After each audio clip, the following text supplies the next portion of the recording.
ಶ್ರೀಮದಾನಂದತೀರ್ಥ ಭಗವತ್ಪಾದಾಚಾರ್ಯ ಗುರುಭ್ಯೋ ನಮಃ. ವ್ಯಾಸಂ ಪೂರ್ಣಮತೇರ್ವಿದೋಷರದಯಾಂಬೋಜೆ ಸದಾ ವಾಸಿನಂ ಶ್ರೀಶಂ ಕಂಜಭವಾದಿ ಸರ್ವವಿಭವೈಃ ನಿಚೋಚ್ಚ ಭಾವಸ್ಥಿತೈಃ ಉಚ್ಚೈರ್ಗೇಯಮನಂತ ಸಾಮ ವಿಭವೈಃ ಓಂಕಾರವಾಚ್ಯಂ ಪರಂ ವಂದೇ ಸುಂದರ ವಿಗ್ರಹಂ ಕರುಣಯಾ ಜ್ಞಾನಾಭಯೇತಂ ಮುಹುಃ. ಅಶೇಷ ವಾಗ್ಜಾಡ್ಯಮಲಾಪಹಂತ್ರೀ ನವಂ ನವಂ ಸ್ಪಷ್ಟ ಸುವಾಕ್ಪ್ರದಾಯಿನಿ ಮಮೇಹ ಜುಭಾಗ್ರ ಸುರಂಗ ನರ್ತಕೀ ಭವ ಪ್ರಸನ್ನಾ ವದನೆ ಚ ಮೇ ಶ್ರೀ. ಅಭ್ರಮಂ ಭಂಗರಹಿತಂ ಅಜಡಂ ವಿಮಲಂ ಸದಾ ಆನಂದತೀರ್ಥಮತುಲಂ ಭಜೆ ತಾಪತ್ರಯಾಪಹಂ.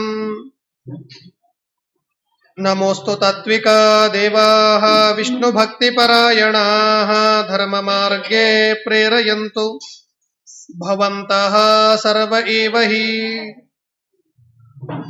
ಪೃಥ್ವೀಮಂಡಲಮಧ್ಯಸ್ಥಾಃ ಪೂರ್ಣಬೋಧಮತಾನುಗಾಃ ವೈಷ್ಣವಾ ವಿಷ್ಣುಹೃದಯಾಃ ತಾನ್ ನಮಸ್ತೆ ಗುರುನ್ ಮಮ. ಯೈರಹಂ ಶುಕವತ್ ಸಮ್ಯಕ್ ಶಿಕ್ಷಿತೋಸ್ಮಿ ಕೃಪಾಲುಭಿಃ ತಾನ್ ವಂದೇ ಅನಂತಾರ್ಯಾನ್ ಜ್ಞಾನಕೇಸರಿ ಸೇವಕಾನ್. ಸ್ವಸ್ತಿಸ್ತು. ಪ್ರತಿನಿತ್ಯವೂ ಕೂಡ ವಿಶೇಷವಾದದ್ದೇ ಅಂತ ಹೇಳಿ, ಅದಕ್ಕೆ ನಾವು ಮಂಗಳ ಹಾಡುವಾಗ ಹೇಳಿದ್ರಲ್ಲ, ಜಯಮಂಗಳಂ ನಿತ್ಯ ಶುಭ ಮಂಗಳಂ. ಅದು ಆರಾಧನೆ. ಅದಕ್ಕೆ ಇವತ್ತು ಇಷ್ಟು ಜನ, ಅದು ಸುಮ್ಮನೆ ನಿಮಿತ್ತಕ್ಕಷ್ಟೇ, ನಮ್ಮಲ್ಲಿರುವ ಉತ್ಸಾಹಗಳನ್ನ ಜಾಸ್ತಿಗೊಳಿಸ್ಲಿಕ್ಕೆ ಅಂತ ಹೇಳಿ. ಈಗ ದೀಪ ನಿತ್ಯ ಹಚ್ತೀರಿ ಮನೆಯಲ್ಲಿ, ಆದ್ರೆ ದೀಪಾವಳಿ ಬಂದಾಗ ವಿಶೇಷ ಹೊಸ ಹೊಸ ಸೀರೆ ಉಟ್ಕೊಂಡು ಹೊಸ ಬಟ್ಟೆ ಉಟ್ಕೊಂಡು ಹಚ್ತೀರೋ ಇಲ್ವೋ, ಅದೊಂದು ಉತ್ಸಾಹಕ್ಕಾಗಿ ಹಬ್ಬ ಹರಿದಿನಗಳು ಅಂತ ಹೇಳಿ. ಹಾಗೆ ಪ್ರತಿನಿತ್ಯವೂ ನಮಗೆ ವಿಶೇಷವಾದದ್ದು.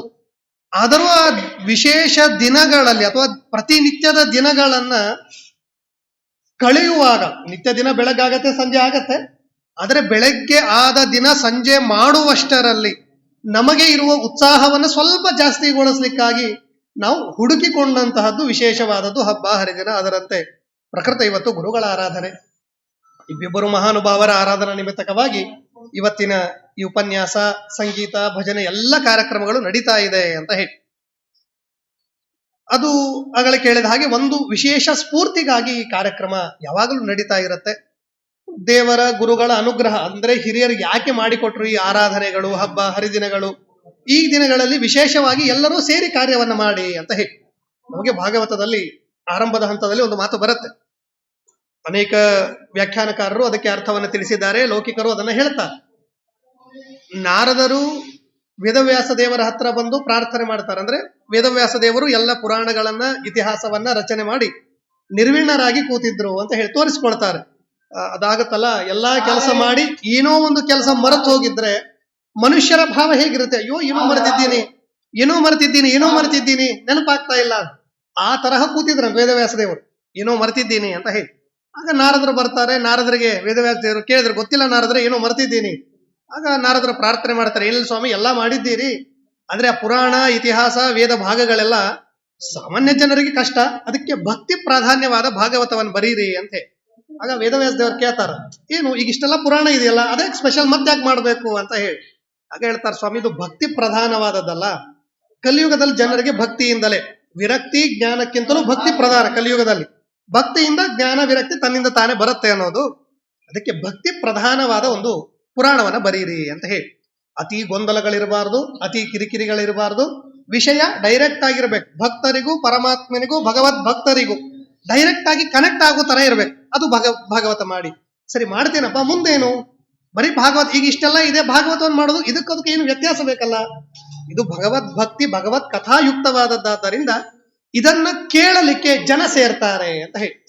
ಜನ ಸೇರಿದ್ರು ಅಂದ್ರೆ ಏನಾಗತ್ತೆ? ಸಜ್ಜನರ ಸಮಾಗಮ ಆಗತ್ತೆ ಅಂತ ಹೇಳಿ. ಹೌದಾ? ಸರಿ, ಅದಕ್ಕೂ ವೇದವ್ಯಾಸರು ಪ್ರಶ್ನೆ ಕೇಳ್ತಾರೆ, ಸಜ್ಜನರ ಸಮಾಗಮದಿಂದ ಏನ್ ಫಲ? ನಾನೇ ಫಲ ಸ್ವಾಮಿ ಅಂತಾರೆ. ಏನ್ ಫಲ ಹೇಳ್ತಾರೆ, ಅವ್ರ ಕತೆ ಹೇಳಲಿಕ್ಕೆ ಹೊರಡ್ತಾರಾಗ. ಇಲ್ಲ, ನಾನು ದಾಸಿ ಮಗ ಆಗಿದ್ದೆ, ಆಗ 4 ತಿಂಗಳು ಚಾತುರ್ಮಾಸ್ಯದ ಕಾಲದಲ್ಲಿ ಸಜ್ಜನರ ಸಂಘ ಮಾಡಿದ್ದೆ, ಏನಿಲ್ಲ ಉಚ್ಚಿಷ್ಟ ಲೇಪ, ಎಂಜಲಗೋ ಮಾಡ್ತಾ ದೂರ ಕೂಡೋದು ಅಷ್ಟೇ ಕೆಲಸ. ಅವ್ರ ಊಟ ಆದ್ಮೇಲೆ ಎಂಜಲಗೋ ಮಾಡೋದು, ದೂರ ಕೂತು ಅವ್ರೇನ್ ಮಾತಾಡ್ತಾರೆ ಅನ್ನೋದನ್ನ ಕೇಳಿಸ್ಕೊಳ್ಳೋದು. ಹೀಗೆ ಆ 4 ತಿಂಗಳುಗಳ ಕಾಲ ಸಜ್ಜನರ ಸಂಘ ಆದದ್ದರಿಂದ ನಾನು ಮುಂದಿನ ಜನ್ಮ ಬ್ರಹ್ಮದೇವರ ಮಗನಾಗಿ ಹುಟ್ಟುವ, ನಾರದರಾಗಿ ಹುಟ್ಟುವ ಭಾಗ್ಯ ನನಗ್ ಬಂತು ಅಂತ ಹೇಳಿ. ಅದಕ್ಕೆ ನೀವು ಭಾಗವತ ಮಾಡ್ರಿ, ಅದನ್ನ ಕೇಳಲಿಕ್ಕೆ ಜನ ಹುಟ್ಟುತ್ತಾರೆ, ಜನ ಸೇರ್ತಾರೆ. ಜನ ಸೇರೋದು ಅಂದ್ರೆ ಸಜ್ಜನರ ಸಂಘ. ಈ ತರಹ ಸಜ್ಜನರ ಸಂಘ ಆಯ್ತು ಅಂತಂದ್ರೆ ಮುಗಿದ, ಅದು ಮೋಕ್ಷಕ್ಕೆ ಬಹಳ ಹತ್ತಿರ ಅಂತ ಅರ್ಥ. ನಾವು ಮೋಕ್ಷದ ಮಾರ್ಗದಲ್ಲಿ ಇದ್ದೀವಿ ಅಲ್ಲಿಕ್ಕೆ ಇದೊಂದು ಕಾರಣ ಆಗತ್ತೆ ಅಂತ ಹೇಳಿ. ಯಾಕೆ ಭಾಗವತದಲ್ಲಿ ಅದನ್ನು ಹೇಳ್ತಾರೆ, ಮಂದ ಭಾಗ್ಯ, ನಾವೆಲ್ಲ ಮಂದ ಭಾಗ್ಯರು ಅಂತ ಹೇಳಿ. ಮಂದಾಹ ಸುಮಂದಮತಯ, ನಾವು ಮಂದಮತಿಗಳು ಮಂದಭಾಗ್ಯರು. ಅದಕ್ಕೆ ಎಲ್ಲಿಯೋ ಪ್ರವಚನ ನಡೆದಿದೆ ಅಂದಾಗ ಹೋಗಿ ಕೇಳುವ ಮನಸ್ಸು ಸುಲಭ ಬರೋದಿಲ್ಲ. ಅದಕ್ಕಾಗಿ ಇಂತಹ ವಿಶೇಷ ದಿನಗಳು, ಅದಕ್ಕೆ ಗುರುಗಳು ಹಿರಿಯರು ಆರಾಧನೆ ಅನ್ನೋದನ್ನು ಇಟ್ಟರು, ಹಬ್ಬ ಹರಿದಿನಗಳನ್ನ ಎಲ್ಲರೂ ಸೇರಿ ಮಾಡಿ ಅನ್ನುವಂತಹ ವಿಶೇಷ ಪದ್ಧತಿಯನ್ನ, ಸಂಪ್ರದಾಯಗಳನ್ನ ನಾವು ಹಾಕಿಕೊಟ್ರು. ಅಂತಹ ಶುಭ ದಿನಗಳಲ್ಲಿ ಇವತ್ತೊಂದು ಇಬ್ಬರು ಮಹತ್ವರ ವಿಶೇಷವಾದ ಆರಾಧನಾ ಪ್ರಸಂಗ ಅಂತ ಹೇಳಿ. ಉಳಿದ ಹಬ್ಬ ಹರಿದಿನಗಳನ್ನ ಸಂಕೋಚಗೊಳಿಸಿದರೂ ತೊಂದರೆ ಇಲ್ಲ. ಅವಶ್ಯ ಹಬ್ಬ ಇದೆಯಾ, ನಮ್ಮ ಮನೆ ಪೂರ್ತಿಗೆ ನಾವು ಮಾಡ್ತೀವ್ರಿ, ಎಲ್ಲಿ ಹೋಗಲ್ಲ ಬರಲ್ಲ, ಸರಿ ಓಕೆ. ಆದರೆ ಗುರುಗಳ ಆರಾಧನೆ ಇದೆಯಲ್ಲ, ಇದನ್ನು ಎಂದಿಗೂ ತಪ್ಪಿಸಬಾರದು ಅನ್ನೋದು. ಯಾಕೆ? ನಮ್ಮ ಇಡೀ ಜೀವನದಲ್ಲಿ ಗುರುಗಳು ನಮಗೆ ಮಾಡಿದಷ್ಟು ಅನುಗ್ರಹ ಅದು ಬೇರೆ ಯಾರಿಂದಲೂ ನಮಗೆ ಸಿಗೋದೇ ಇಲ್ಲ. ಬಂಧು ಬಳಗ ಬಾಂಧವರು ಎಲ್ಲ ಹೆಸರಿಗೆ, ಆದ್ರೆ ಗುರುಗಳು ಅನ್ನೋರಿದ್ದಾರಲ್ಲ, ಇದು ಬಹಳ ಬಹಳ ಅದ್ಭುತವಾದದ್ದು. ಯದ್ಯಪಿ ಗುರುಗಳನ್ನ ಇಡೀ ಅಧ್ಯಾತ್ಮ ಪ್ರಪಂಚದಲ್ಲಿ ಬರೀ ದ್ವೈತ ಇರಬಹುದು, ಅಥವಾ ಇದು ವೈಷ್ಣವರು ಇತ್ಯಾದಿಗಳಿರು, ಇಡೀ ಆಧ್ಯಾತ್ಮ ಪ್ರಪಂಚದಲ್ಲಿ ಗುರುಗಳನ್ನ ದೇವರ ಸಮಾನ, ಅಂದ್ರೆ ದೇವರಿಗೆ ಸಮಾನ ಅಂತ ಅರ್ಥ ಅಲ್ಲ, ಆ ಲೆವೆಲ್ ಅಲ್ಲಿ, ಅಷ್ಟು ಅದ್ಭುತವಾದ ಲೆವೆಲ್ ಅಲ್ಲಿ ಇಟ್ಟು ಪೂಜೆ ಮಾಡುವಂತಹ ಒಂದು ವಿಶಿಷ್ಟವಾದ ಕಾರ್ಯ ಇದೆ. ಯಾಕೆ? ಗುರುಗಳಿಗೆ ಆ ಶಕ್ತಿ ಇದೆ. ಈ ಕಥಾಭಾಗದಲ್ಲಿ ಶ್ರವಣ ಮಾಡ್ತೇವೆ, ರಘುತ್ತಮ ತೀರ್ಥರಿಗೆ ಗುರುಗಳ ಅನುಗ್ರಹ ಹೇಗಾಯ್ತು ಅನ್ನೋದನ್ನ ಕೇಳ್ತೇವೆ.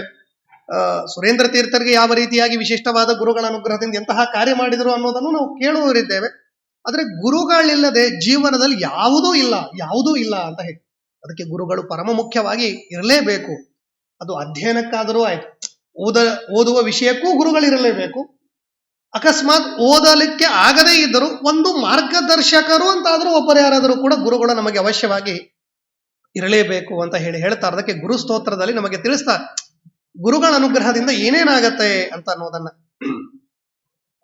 ಗುರುರೇವ ಮಹಾಪಾಪಂ ಕ್ಷಪಯತಿ ಆತ್ಮಭಾವತಃ ಅಂತ ಹೇಳಿ. ಗುರುಗಳಿಗೆ ಎಷ್ಟು ಶಕ್ತಿ ಇರುತ್ತೆ ಅಂತಂದ್ರೆ, ನಾವು ಮಾಡಿದ ಎಲ್ಲಾ ಪಾಪಗಳನ್ನ ಕ್ಷಣಾರ್ಧದಲ್ಲಿ ಅವ್ರು ಸುಟ್ಟು ಹಾಕ್ತಾರೆ. ಇದು ಸಾಧ್ಯ ಇಲ್ಲ, ಅಸಾಧ್ಯವಾದ ಮಾತು, ಹೌದಾ?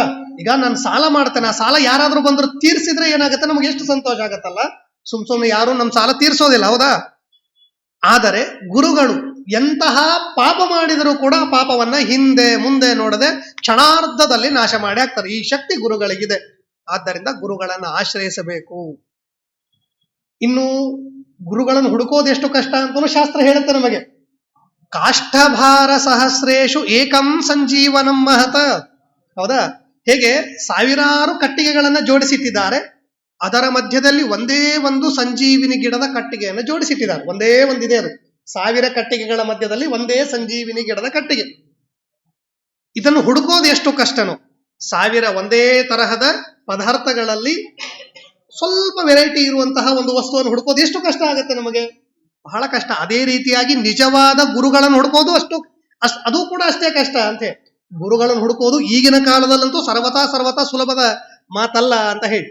ಹೇಗಿರ್ಬೇಕು ಗುರುಗಳು, ಹೌದಾ? ಸ್ವಯಂ ಅವರಿಗೆ ಅಹಂಕಾರ ಇರಬಾರದು, ಅಜ್ಞಾನ ಇರಬಾರದು. ಎದುರುಗಡೆ ಇದ್ದ ವ್ಯಕ್ತಿಯ ಅಜ್ಞಾನವನ್ನ ಪರಿಹಾರ ಮಾಡ್ತಾ ಇರಬೇಕು. ಇಂಥವರನ್ನ ಗುರು ಅಂತ ಕರೀತಾರೆ.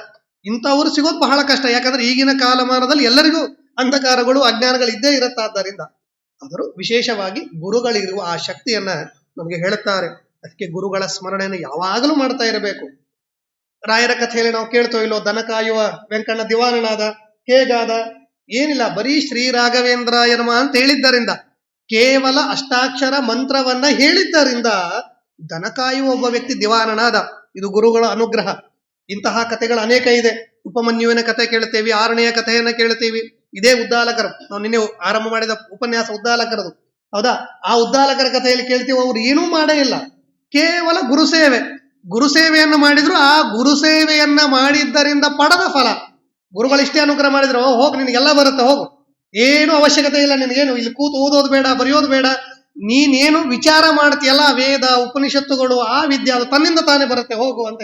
ಇಷ್ಟು ಅದ್ಭುತವಾದಂತಹ ಅನುಗ್ರಹ ಗುರುಗಳಿಂದ ನಮಗಾಗತ್ತೆ. ಅದಕ್ಕೆ ಗುರು ಸೇವೆಯನ್ನ ಯಾವಾಗಲೂ ಮಾಡಬೇಕು ಅಂತ ಹೇಳಿ. ಯದ್ ಗುರು ಸುಪ್ರಸನ್ನ ಸಂದದ್ಯ ತನ್ನ ಅನ್ಯಥಾ ಭವೇತ್. ಗುರುಗಳು ಒಂದು ಸಲ ನಮ್ಮ ಮೇಲೆ ಪ್ರಸನ್ನರಾಗಿ ಅನುಗ್ರಹ ಮಾಡಿದ್ರು ಅಂದ್ರೆ ಆ ವ್ಯಕ್ತಿಯ ಕೈ ಹಿಡಿಯೋರು ಬೇರೆ ಯಾರೂ ಇರೋದಿಲ್ಲ ಅಂತ ಹೇಳಿ. ಅಷ್ಟೇ ಅಲ್ಲದ ಇನ್ನೊಂದು ಮಾತಿದೆಯಲ್ಲ, ಹರೋರುಷ್ಟೇ ಗುರುಸ್ತ್ರಾತ ಗುರೋರುಷ್ಟೇ ನ ಕಶ್ಚನ. ಅಕಸ್ಮಾತ್ ಆಗಿ ನಾವು ದೇವರ ಜೊತೆಗೂ ಜಗಳಾಡಬಹುದು. ದೇವರೇ ನೀನು ಹೀಗ್ಯಾಕೆ ಮಾಡಿದಿ, ಹಾಗ್ಯಾಕೆ ಮಾಡಿದಿ, ನೀನ್ ಚೆನ್ನಾಗಿಲ್ಲ ಅಂತ ಜಗಳಾಡಬಹುದು ದೇವರ ಜೊತೆ. ಅವಶ್ಯವಾಗಿ ದೇವರ ಜೊತೆಗೆ ಬರೀ ಸುಮ್ಮನೆ ಸಾತ್ವಿಕ ಅಲ್ಲ, ಹೊಡೆದಾಡೋಣ ಬಾ ದೇವರು ಅಂತ ಹೇಳ್ಬೋದು ನಾವು. ದೇವರ ಜೊತೆಗೆ ಅಷ್ಟು ಯುದ್ಧಾದಿಗಳನ್ನು ಮಾಡಬಹುದು. ಆ ಪ್ರಸಂಗದಲ್ಲಿ ನಮ್ಮ ರಕ್ಷಣೆ ಯಾರು ಮಾಡ್ತಾರೆ? ಗುರುಗಳು. ಹೌದಾ? ಸ್ವಾಮಿ ಗುರುಗಳೇ, ದೇವ್ರ ಜೊತೆಗೆ ಜಗಳಾಡಿದ್ದೇನೆ. ಹೇಗೆ ಸಣ್ಣ ಹುಡುಗರು ಅಕ್ಕಪಕ್ಕದ ಮನೆಯವ್ರ ಜೊತೆ ಜಗಳಾಡಿದ ಮೇಲೆ ಯಾವ ಧೈರ್ಯದ ಮೇಲೆ ಜಗಳಾಡ್ತಾರ ಅವರು? ನಮ್ಮ ಅಪ್ಪ ಅಮ್ಮ ಇದ್ದಾರಪ್ಪ ನಮ್ಗೆ ಕಾಪಾಡ್ಲಿಕ್ಕೆ, ಆ ಧೈರ್ಯದ ಮೇಲೆ. ಹಾಗೆ ದೇವರ ಜೊತೆಗೆ ಉಳಿದ ದೇವತೆಗಳ ಜೊತೆಗೆ ಜಗಳಾಡಿದ್ರೂ ತೊಂದರೆ ಇಲ್ಲ. ಆ ಪ್ರಸಂಗದಲ್ಲಿ ಯಾರು ಸಂರಕ್ಷಣೆ ಮಾಡ್ತಾರೆ? ಗುರುಗಳು ಸಂರಕ್ಷಣೆ ಅವಶ್ಯವಾಗಿ ಮಾಡ್ತಾರೆ, ಇಲ್ಲ ಅನ್ನೋದಿಲ್ಲ. ಅದೇ ಅಕಸ್ಮಾತ್ ಆಗಿ ಗುರುಗಳ ಜೊತೆಗೆ ನಮಗೂ ಏನಾದರೂ ಸಮಸ್ಯೆ ಆಯ್ತು, ಗುರುಗಳ ನಮ್ಮ ಮೇಲೆ ವಿಮುಖರಾದ್ರು ಅಂದ್ರೆ ಪರಮಾತ್ಮನು ನಮ್ಮ ಕೈ ಹಿಡಿಯೋದಿಲ್ಲ. ಇಡೀ ಜಗತ್ತನ್ನ ನಿಯಂತ್ರಿಸುವ ಪರಮಾತ್ಮನು ನಮ್ಮ ಕೈ ಹಿಡಿಯೋದಿಲ್ಲ. ಇದು ಚೆನ್ನಾಗಿ ನೆನಪಿರಬೇಕು ಅಂತೆ. ಹೇಗೆ ಮನೆಯಲ್ಲಿ ಅಪ್ಪ ಅಮ್ಮನ ಜೊತೆಗೆ ಜಗಳ ಆಯ್ತು ಅಂತಂದ್ರೆ ಅಕ್ಕಪಕ್ಕದ ಮನೆಯವ್ರು ಯಾಕೆ ನಮ್ಮನ್ನ ಇಟ್ಕೋತಾರೆ? ನಿಮ್ಮ ಅಪ್ಪ ಅಮ್ಮನ ಜೊತೆಗೆ ನೀನ್ ಸರಿಯಾಗಿಲ್ಲ, ನಮ್ ಜೊತೆಗೆ ಏನಿರ್ತೀಯ. ಅದೇ ಪಕ್ಕದ ಮನೆಯವ್ರ ಜೊತೆಗೆ ಜಗಳಾಡಿದ್ರೆ ಅಪ್ಪ ಅಮ್ಮ ಬರ್ತಾರೆ, ಹೋಗ್ಲಿ ಬಿಡು ಅಂತಾರೆ, ಅಥವಾ ಜಗಳಾಡ್ತಾರೆ, ಮಕ್ಕಳನ್ನು ಉಳಿಸ್ಕೋತಾರೆ. ಆದ್ರೆ ಮನೆಯಲ್ಲಿದ್ದ ತಂದೆ ತಾಯಿ ಜೊತೆಗೆ ಜಗಳ ಆಯ್ತು ಅಂದ್ರೆ ಯಾರು ನೋಡೋರು ಇರೋದಿಲ್ಲ ಅವರನ್ನ. ಆ ಪ್ರಸಂಗ ಬರುತ್ತಾದ್ದರಿಂದ ಒಂದು ವೇಳೆ ದೇವರ ಜೊತೆಗೆ ನಾವು ಸಮಸ್ಯೆಯನ್ನ ಮಾಡಿಕೊಂಡ್ರು ರಕ್ಷಣೆ ಮಾಡ್ಲಿಕ್ಕೆ ಗುರುಗಳಿರ್ತಾರೆ ಅಂತ ಹೇಳಿ. ಅದಕ್ಕೆ ಯಾವಾಗಲೂ ಗುರುಗಳ ಸ್ಮರಣೆ ಮಾಡಬೇಕು. ಪ್ರಶ್ನೆ ಬರುತ್ತೆ, ಯಾವಾಗ ಮಾಡಬೇಕು? ಅದನ್ನು ಹೇಳ್ತಾರೆ, ಗುರು ಸಂಸ್ಮರಣಂ ಕಾರ್ಯಂ ಸರ್ವದೈವ ಮುಮುಕ್ಷುಭಿ ಉತ್ಥಾನೆ ಭೋಜನೆ ಸ್ನಾನೆ ಗ್ರಂಥಾರಂಭೆ ವಿಶೇಷತಃ. ಬೆಳಗ್ಗೆ ಎದ್ದ ತಕ್ಷಣ ಗುರುಸ್ಮರಣೆ ಮಾಡ್ಬೇಕು. ಅದಕ್ಕೆ ಇಷ್ಟ ಗುರುಗಳು ಅಂತ ಹೇಳಿ ಒಬ್ಬರನ್ನು ಫಿಕ್ಸ್ ಇಟ್ಕೊಂಡ್ಬಿಡ್ಬೇಕು ನಾವು. ಎಲ್ಲ ಗುರುಗಳ ಸ್ಮರಣೆಯನ್ನ ಪ್ರತಿನಿತ್ಯ ಮಾಡೋದು ಕಷ್ಟ ಆಗತ್ತೆ. ಆದ್ದರಿಂದ ಒಬ್ಬ ವಿಶಿಷ್ಟವಾದ ಕುಲಗುರುಗಳು ಇರ್ತಾರೆ. ಆ ಪರಂಪರೆಯಲ್ಲಿ ಬಂದ ಒಬ್ಬ ವಿಶಿಷ್ಟ ಸನ್ಯಾಸಿಗಳನ್ನ ಗುರುವಾಗಿಟ್ಟುಕೊಂಡು ಉತ್ಥಾನೆ, ಬೆಳಗ್ಗೆ ಎದ್ದ ತಕ್ಷಣ ಸ್ನಾನ ಮಾಡುವಾಗಲೂ ದೇವತಾ ಮಂತ್ರಗಳ ಜೊತೆಗೆ ಗುರುಸ್ಮರಣೆಯನ್ನು ಮಾಡ್ತಾ ಸ್ನಾನ ಮಾಡಬೇಕು. ಭೋಜನ, ಊಟ ಮಾಡುವಾಗಲೂ ಗುರುಗಳ ಸ್ಮರಣೆ ಮಾಡಬೇಕು. ಗುರುಗಳ ಸ್ಮರಣೆ ಮಾಡ್ತಾ ನಾವು ಊಟವನ್ನ ಮಾಡಬೇಕು ಅಂತ ಹೇಳ್ತಾರೆ. ಗ್ರಂಥಾಧ್ಯಯನ ಮಾಡುವಾಗ, ಹೊಸ ಯಾವ ಕಾರ್ಯವನ್ನೂ ಮಾಡುವಾಗಲೂ ಕೂಡ ವಿಶೇಷವಾಗಿ ಗುರುಗಳ ಸ್ಮರಣೆಯನ್ನ ಮಾಡಬೇಕು. ಈ ತರಹ ನಾವು ಮಾಡಿದಾಗ ವಿಶೇಷವಾದ ಎಲ್ಲ ಗುರುಗಳ ಅನುಗ್ರಹದಿಂದ ಎಲ್ಲ ಕಾರ್ಯಗಳ ಸಿದ್ಧಿ ಆಗತ್ತೆ ಅಂತ ಹೇಳ್ತಾರೆ. ಅಂತಹ ಗುರುಗಳಲ್ಲಿ ಇಬ್ಬರು ಮಹಾಯತಿಗಳು ಸುರೇಂದ್ರ ತೀರ್ಥರು ಹಾಗೂ ರಘುತ್ತಮ ತೀರ್ಥ ಶ್ರೀಪಾದಂಗಳವರು ಅಂತ ಹೇಳಿ. ಸುರೇಂದ್ರ ತೀರ್ಥರ ವಿಷಯಕ್ಕೆ ನಾವು ಬಂದಾಗ, ಅವರು ಮಾಡಿದ ಒಂದೇ ಒಂದು ಪರಮಾದ್ಭುತವಾದ ಕಾರ್ಯ. ಯದ್ಯಪಿ ಈ ಗುರುಗಳು ಅನ್ನೋರು ಇರ್ತಾರಲ್ಲ, ಅದು ಅದ್ಭುತವಾದ ರೀತಿಯಲ್ಲಿ ಕೆಲಸ ಮಾಡತ್ತೆ ಅಂತ ಹೇಳಿ. ಬರೀ ತಾವಷ್ಟೇ ಲೋಕದಲ್ಲಿ ಪ್ರಸಿದ್ಧಿಯನ್ನು ಹೊಂದಿ ಹೋಗೋದಷ್ಟೇ ಅಲ್ಲದೆ ತಮ್ಮ ಶಿಷ್ಯಂದರನ್ನು ಕೊಡ್ತಾರೆ. ಇದು ನೋಡು ನನಗಿಂತಲೂ ಉತ್ತಮವಾದದ್ದು ಅಂತ ಹೇಳಿ. ಹಾಗೆ ಅಂದ್ರೆ ಅದು ನಮಗೆ ಶಾಸ್ತ್ರದಲ್ಲಿ ಕೂಡ ಆ ಮಾತಿದೆ. ಗುರುಗಳನ್ನ ಹೇಗೆ ತಿಳಿಯಬೇಕು ಅಂದ್ರೆ ಅವ್ರ ಶಿಷ್ಯನ್ ನೋಡಿ ತಿಳಿಬೇಕು ಅಂತ ಹೇಳಿ. ಹೌದಾ? ಶಿಷ್ಯನನ್ನ ನೋಡಿದ ತಕ್ಷಣ ಇವನು ಗುರು ಹೇಗಿದ್ದಾನೆ ಅನ್ನೋದು ನಮ್ಮ ಕಲ್ಪನೆಗೆ ಬಂದ್ಬಿಡತ್ತೆ ಅಂತ ಹೇಳಿ. ಈ ಇಡೀ ಮಧ್ವ ಸಿದ್ಧಾಂತದ ಪರಂಪರೆಯಲ್ಲಿ ಬಂದು ಎಷ್ಟು ಯತಿಗಳಿದ್ದಾರಲ್ಲ, ಎಲ್ಲ ಯತಿಗಳು ಹಾಗೆ. ಶಿಷ್ಯನನ್ನ ಮೀರಿಸುವಷ್ಟು ಗುರುಗಳಿಗೆ, ಗುರುಗಳನ್ನು ಮೀರಿಸುವಷ್ಟು ಶಕ್ತಿ ಶಿಷ್ಯನಿಗೆ. ನಾ ಮುಂದೆ ಅಂತ ಇರ್ತಾರೆ ಗುರು ಶಿಷ್ಯರು. ಅಷ್ಟದ್ಭುತವಾದ ಶಕ್ತಿ ಇಡೀ ಆ ಯತಿ ಪರಂಪರೆಯಲ್ಲಿರುವಂತಹ ಪ್ರತಿಯೊಬ್ಬ ಮಹಾನುಭಾವರಿಗೂ ಕೂಡ ಇರುವಂತಹದ್ದು. ಅಂತಹ ವಿಶೇಷವಾದಂತಹ ಗುರುಗಳಲ್ಲಿ ಸುರೇಂದ್ರ ತೀರ್ಥರು ಅವರು ಮಾಡಿದ ಒಂದೇ ಒಂದು ಅದ್ಭುತವಾದ ಕಾರ್ಯ. ಅವರ ಚರ್ಮಶ್ಲೋಕದಲ್ಲಿ ಮಹಾನುಭಾವರು ಅವರ ಶಿಷ್ಯಂದರಾದ ವಿಜೇಂದ್ರ ತೀರ್ಥ ಮಹಾಸ್ವಾಮಿಗಳವರು ಹೇಳ್ತಾರೆ, ಯಶ್ಚಕಾರ ಉಪವಾಸೇನ ತ್ರಿವಾರಂ ಭೂಪ್ರದಕ್ಷಿಣಂ ತಸ್ಮೇ ನಮೋ ಯತೀಂದ್ರಾಯ ಶ್ರೀ ಸುರೇಂದ್ರ ಮಹಾತ್ಮನೆ, ಶ್ರೀ ಸುರೇಂದ್ರ ತಪಸ್ವಿನೇ ಅಂತ ಹೇಳಿ. ಹೌದಾ? ನಾವು ಒಂದು ಏಕಾದಶಿ ದಿನ ಮನೆ ಬಿಟ್ಟು ಹೊರಗಡೆ ಹೋಗ್ಲಿಕ್ಕೂ ಹಿಂದೆ ಮುಂದೆ ನೋಡ್ತೀವಿ.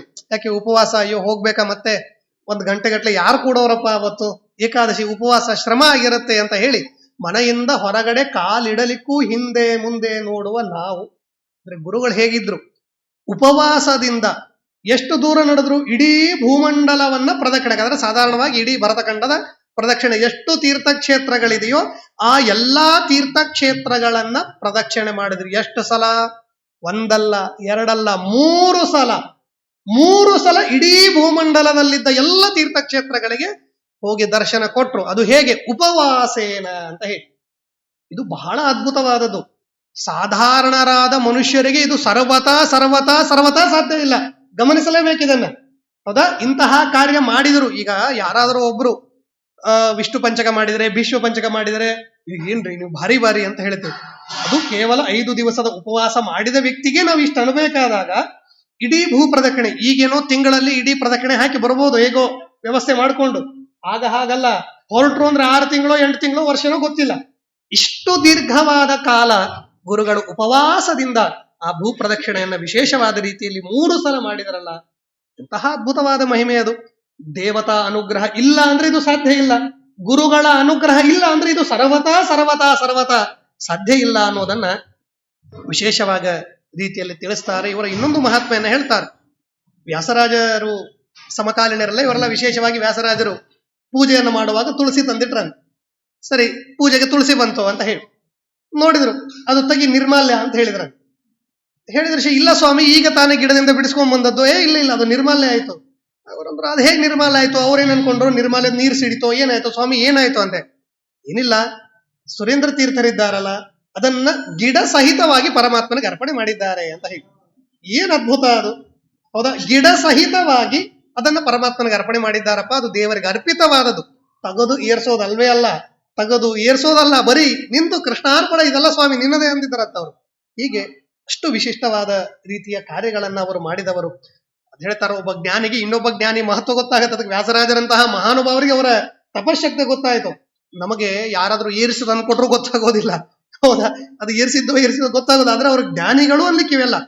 ಅಂದ್ರೆ ಈ ವಿಷಯಗಳನ್ನ ಕೇಳಿದಾಗ ನಮಗೆ ಬರಬೇಕಾದ ಒಂದು ಭಾವ ಅದು.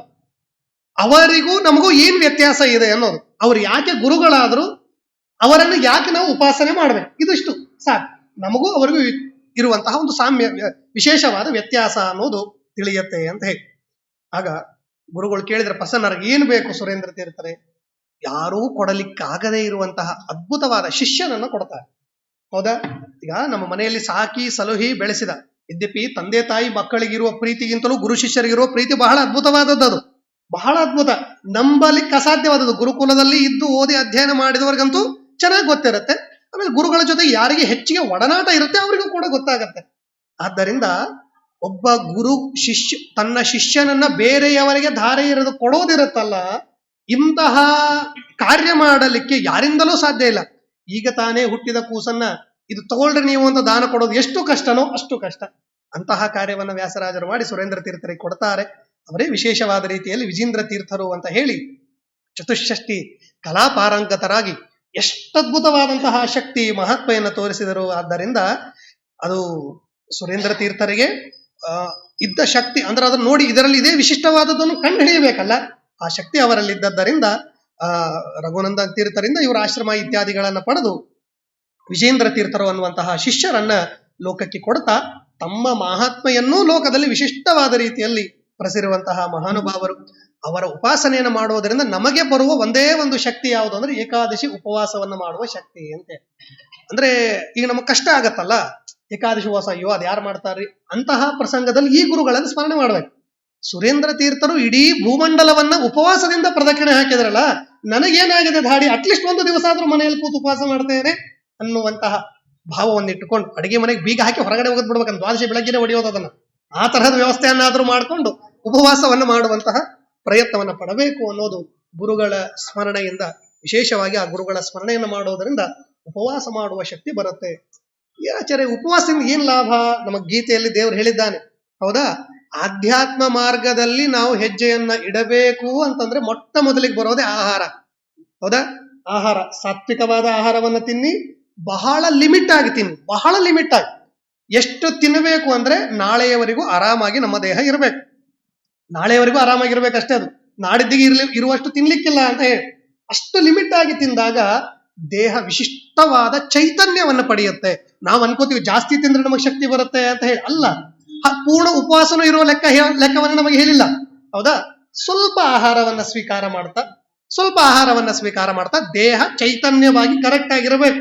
ಆ ತರಹ ವ್ಯವಸ್ಥಿತವಾಗಿರಬೇಕು ಅನ್ನೋದನ್ನ ಶಾಸ್ತ್ರಗಳಲ್ಲಿ ತಿಳಿಸ್ತಾರೆ. ಆದ್ದರಿಂದ ಉಪವಾಸಕ್ಕೆ ಆಧ್ಯಾತ್ಮ ಮಾರ್ಗದಲ್ಲಿ ಬಹಳ ಅದ್ಭುತವಾದ ಮಹತ್ವವನ್ನು ಹೇಳ್ತಾರೆ. ಅಲ್ಲಿಯೂ ಅನ್ನ ಭಾಗಗಳನ್ನು ಮಾಡಿ ಯಾವ ಅನ್ನ ಎಷ್ಟೊತ್ತಿಗೆ ತಿನ್ನಬೇಕು ಇತ್ಯಾದಿಯಾದ ವಿಷಯಗಳನ್ನ ಗೀತೆಯಲ್ಲಿ ನಮಗೆ ತಿಳಿಸ್ತಾರೆ.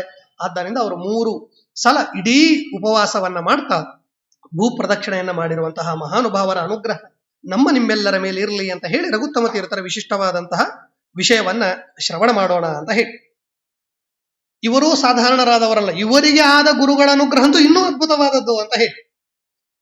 ವೈಷ್ಣವ ಸಿದ್ಧಾಂತದಲ್ಲಿ ಉತ್ತರಾದಿ ಮಠದ ವಿಶಿಷ್ಟವಾದಂತಹ ಪರಂಪರೆಗೆ ಒಂದು ಮೆರಗು ನೀಡಿದವರು ಕೂಡ ಇವರು. ರಘುತ್ತಮ ತೀರ್ಥರ ಕಾಲದವರೆಗೂ ಇದ್ದ ಪದ್ಧತಿಗಳೇ ಬೇರೆ ಅಂತ ಹೇಳಿ. ಶ್ರೀಪಾದರಾಜರು ವ್ಯಾಸರಾಜರ ಅಲ್ಲಿ ವಿಶಿಷ್ಟವಾದ ಪದ್ಧತಿ ಆಗ್ಲೇ ಬಂದು ಬಿಟ್ಟಿತ್ತು. ಸಂಸ್ಥಾನ ಪೂಜೆಗಳು ವಿಶಿಷ್ಟವಾದ ರೀತಿಯಲ್ಲಿರಬಹುದು, ಸಣ್ಣ ಅಡಿಗೆಗಳಿರಬಹುದು, ಅತ್ಯಂತ ವಿಜೃಂಭಣೆಯಿಂದ ನಡೆಯುವ ಪೂಜೆಗಳು, ಕುದುರೆ, ಆನೆ, ಮೇನೆ ಇದೆಲ್ಲವೂ ವ್ಯಾಸರಾಜರ ಕಾಲದಲ್ಲಿ ಆಗಲೇ ಬಂದು ಹೋಗಿತ್ತು. ಆದರೆ ರಘುತ್ತಮ ತೀರ್ಥರ ಆ ಪರಂಪರೆಯಲ್ಲಿ ಇನ್ನೂ ಇದು ಬಂದಿರಲಿಲ್ಲ. ಅದು ಬಂದದ್ದು ರಘುತ್ತಮ ತೀರ್ಥರ ಕಾಲದಲ್ಲಿ ಅನ್ನೋದನ್ನು ಕೂಡ ನಾವಿಲ್ಲಿ ಕೇಳ್ತೇವೆ. ರಘುವರ್ಯರು ಅವರ ಗುರುಗಳು ಅಂತ ಹೇಳಿ ಅದು ಆಗಲೇ ಕೇಳಿದ್ವಲ್ಲ. ಇಲ್ಲಿ ಒಬ್ಬೊಬ್ಬ ಸನ್ಯಾಸಿಗಳು ಒಬ್ಬೊಬ್ಬ ಪರಂಪರೆಯಲ್ಲಿ ಬಂದ ಮಹನೀಯರು ಕೂಡ ಅತ್ಯುನ್ನತವಾದ ಕಾರ್ಯ ಮಾಡಿದವರೇ. ರಘುತ್ತಮ ತೀರ್ಥ ಶ್ರೀಪಾದಂಗಳ ಗುರುಗಳು ರಘುವರ್ಯ ತೀರ್ಥರು. ಇವರು ಎಂತಹ ಮಹಾನುಭಾವರು! ಮಹಾ ಪ್ರವಾಹಿನಿ ಭೀಮ ಯಸ್ಯ ಮಾರ್ಗ ಮದಾನ್ಮುದ ರಘುವರ್ಯೋ ಮುದಂ ದದ್ಯಾತ್ ಕಾಮಿತಾರ್ಥ ಪ್ರದಾಯಕ. ಹೌದಾ? ರಘುವರ್ಯ ತೀರ್ಥರು ಮಣ್ಣೂರು ಕ್ಷೇತ್ರದಲ್ಲಿದ್ರು. ಹೌದಾ? ಅಲ್ಲಿರಬೇಕಾದಾಗ ಒಂದು ಸಲ ಅದು ನದಿ ದಂಡೆಗೆ, ಒಂದು ಕಡೆಗೆ ಭೀಮಾ ನದಿ, ಅಲ್ಲೇ ಪಕ್ಕದಲ್ಲಿ ಇರುವಂತಹ ಒಂದು ಸ್ಥಾನ, ಚನ್ನಕೇಶವನ ವಿಶಿಷ್ಟವಾದಂತಹ ಧ್ರುವಕರಾರ್ಚಿತ ಚನ್ನಕೇಶವ ದೇವರ ವಿಶಿಷ್ಟವಾದಂತಹ ಸನ್ನಿಧಾನ ಅಲ್ಲಿ. ಆ ಸ್ಥಾನದಲ್ಲಿ ಅಲ್ಲಿ ಆ ಕ್ಷೇತ್ರ ವರ್ಣನೆಯನ್ನು ಮಾಡುವ ಇನ್ನೂ ಅದ್ಭುತ ಹೇಳ್ತಾರೆ. ಹೇಗಿತ್ತು ಅಂದ್ರೆ, ಮಾಧವ ತೀರ್ಥರ ಪ್ರಸಂಗದಲ್ಲಿ ಹೇಳ್ತಾರೆ. ಅದರಲ್ಲಿ ಮಾಧವ ತೀರ್ಥರು ಮೊದಲು ನೆಲೆಸಿದ್ದು.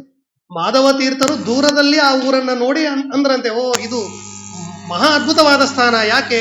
ಅಲ್ಲಿ ಬರುವ ಸಣ್ಣದಾದ ವೈಶ್ವದೇವದ ಔಪಾಸನೆಯ ಯಜ್ಞಯಾಗದ ಹೊಗೆಗಳು ಅವರನ್ನ ಆಕರ್ಷಿಸ್ತಾ ಇತ್ತು ಅಂತೆ.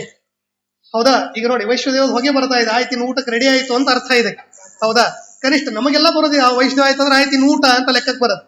ಅಂದ್ರೆ ಅವರಿಗೆ ಹಾಗಲ್ಲ, ಆ ಹೊಗೆಯಲ್ಲಿ ದೇವತಾ ತತ್ವಗಳು ಕಾಣಿಸ್ತು ಅಂತ ಹೇಳ್ತಾರೆ ಮಾಧವ ತೀರ್ಥರಿಗೆ. ಅದಕ್ಕೆ ಅವರು ಆ ಸ್ಥಾನವನ್ನು ಆರಿಸಿಕೊಂಡ್ರು ಇರ್ಲಿಕ್ಕೆ ಅಂತೆ.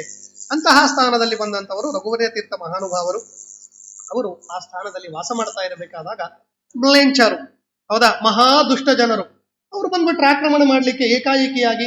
ಅದು ಈಗಿನ ಹೈದರಾಬಾದ್ ಕರ್ನಾಟಕ ಪ್ರಾಂತ್ಯ ಬೇರೆ, ಹೌದಾ, ವಿಚಿತ್ರವಾದಂತಹ ಬೇರೆಯವರ ಹಾವಳಿಯಲ್ಲಿ ಯಾವಾಗ ಯಾರು ಕೈಯಲ್ಲಿ ಖಡ್ಗ ಹಿಡ್ಕೊಂಡು ಬರ್ತಾರೋ ಗೊತ್ತಿಲ್ಲ, ಅಂತಹ ಪ್ರಸಂಗ ನಡೆದು ಹೋಯ್ತು.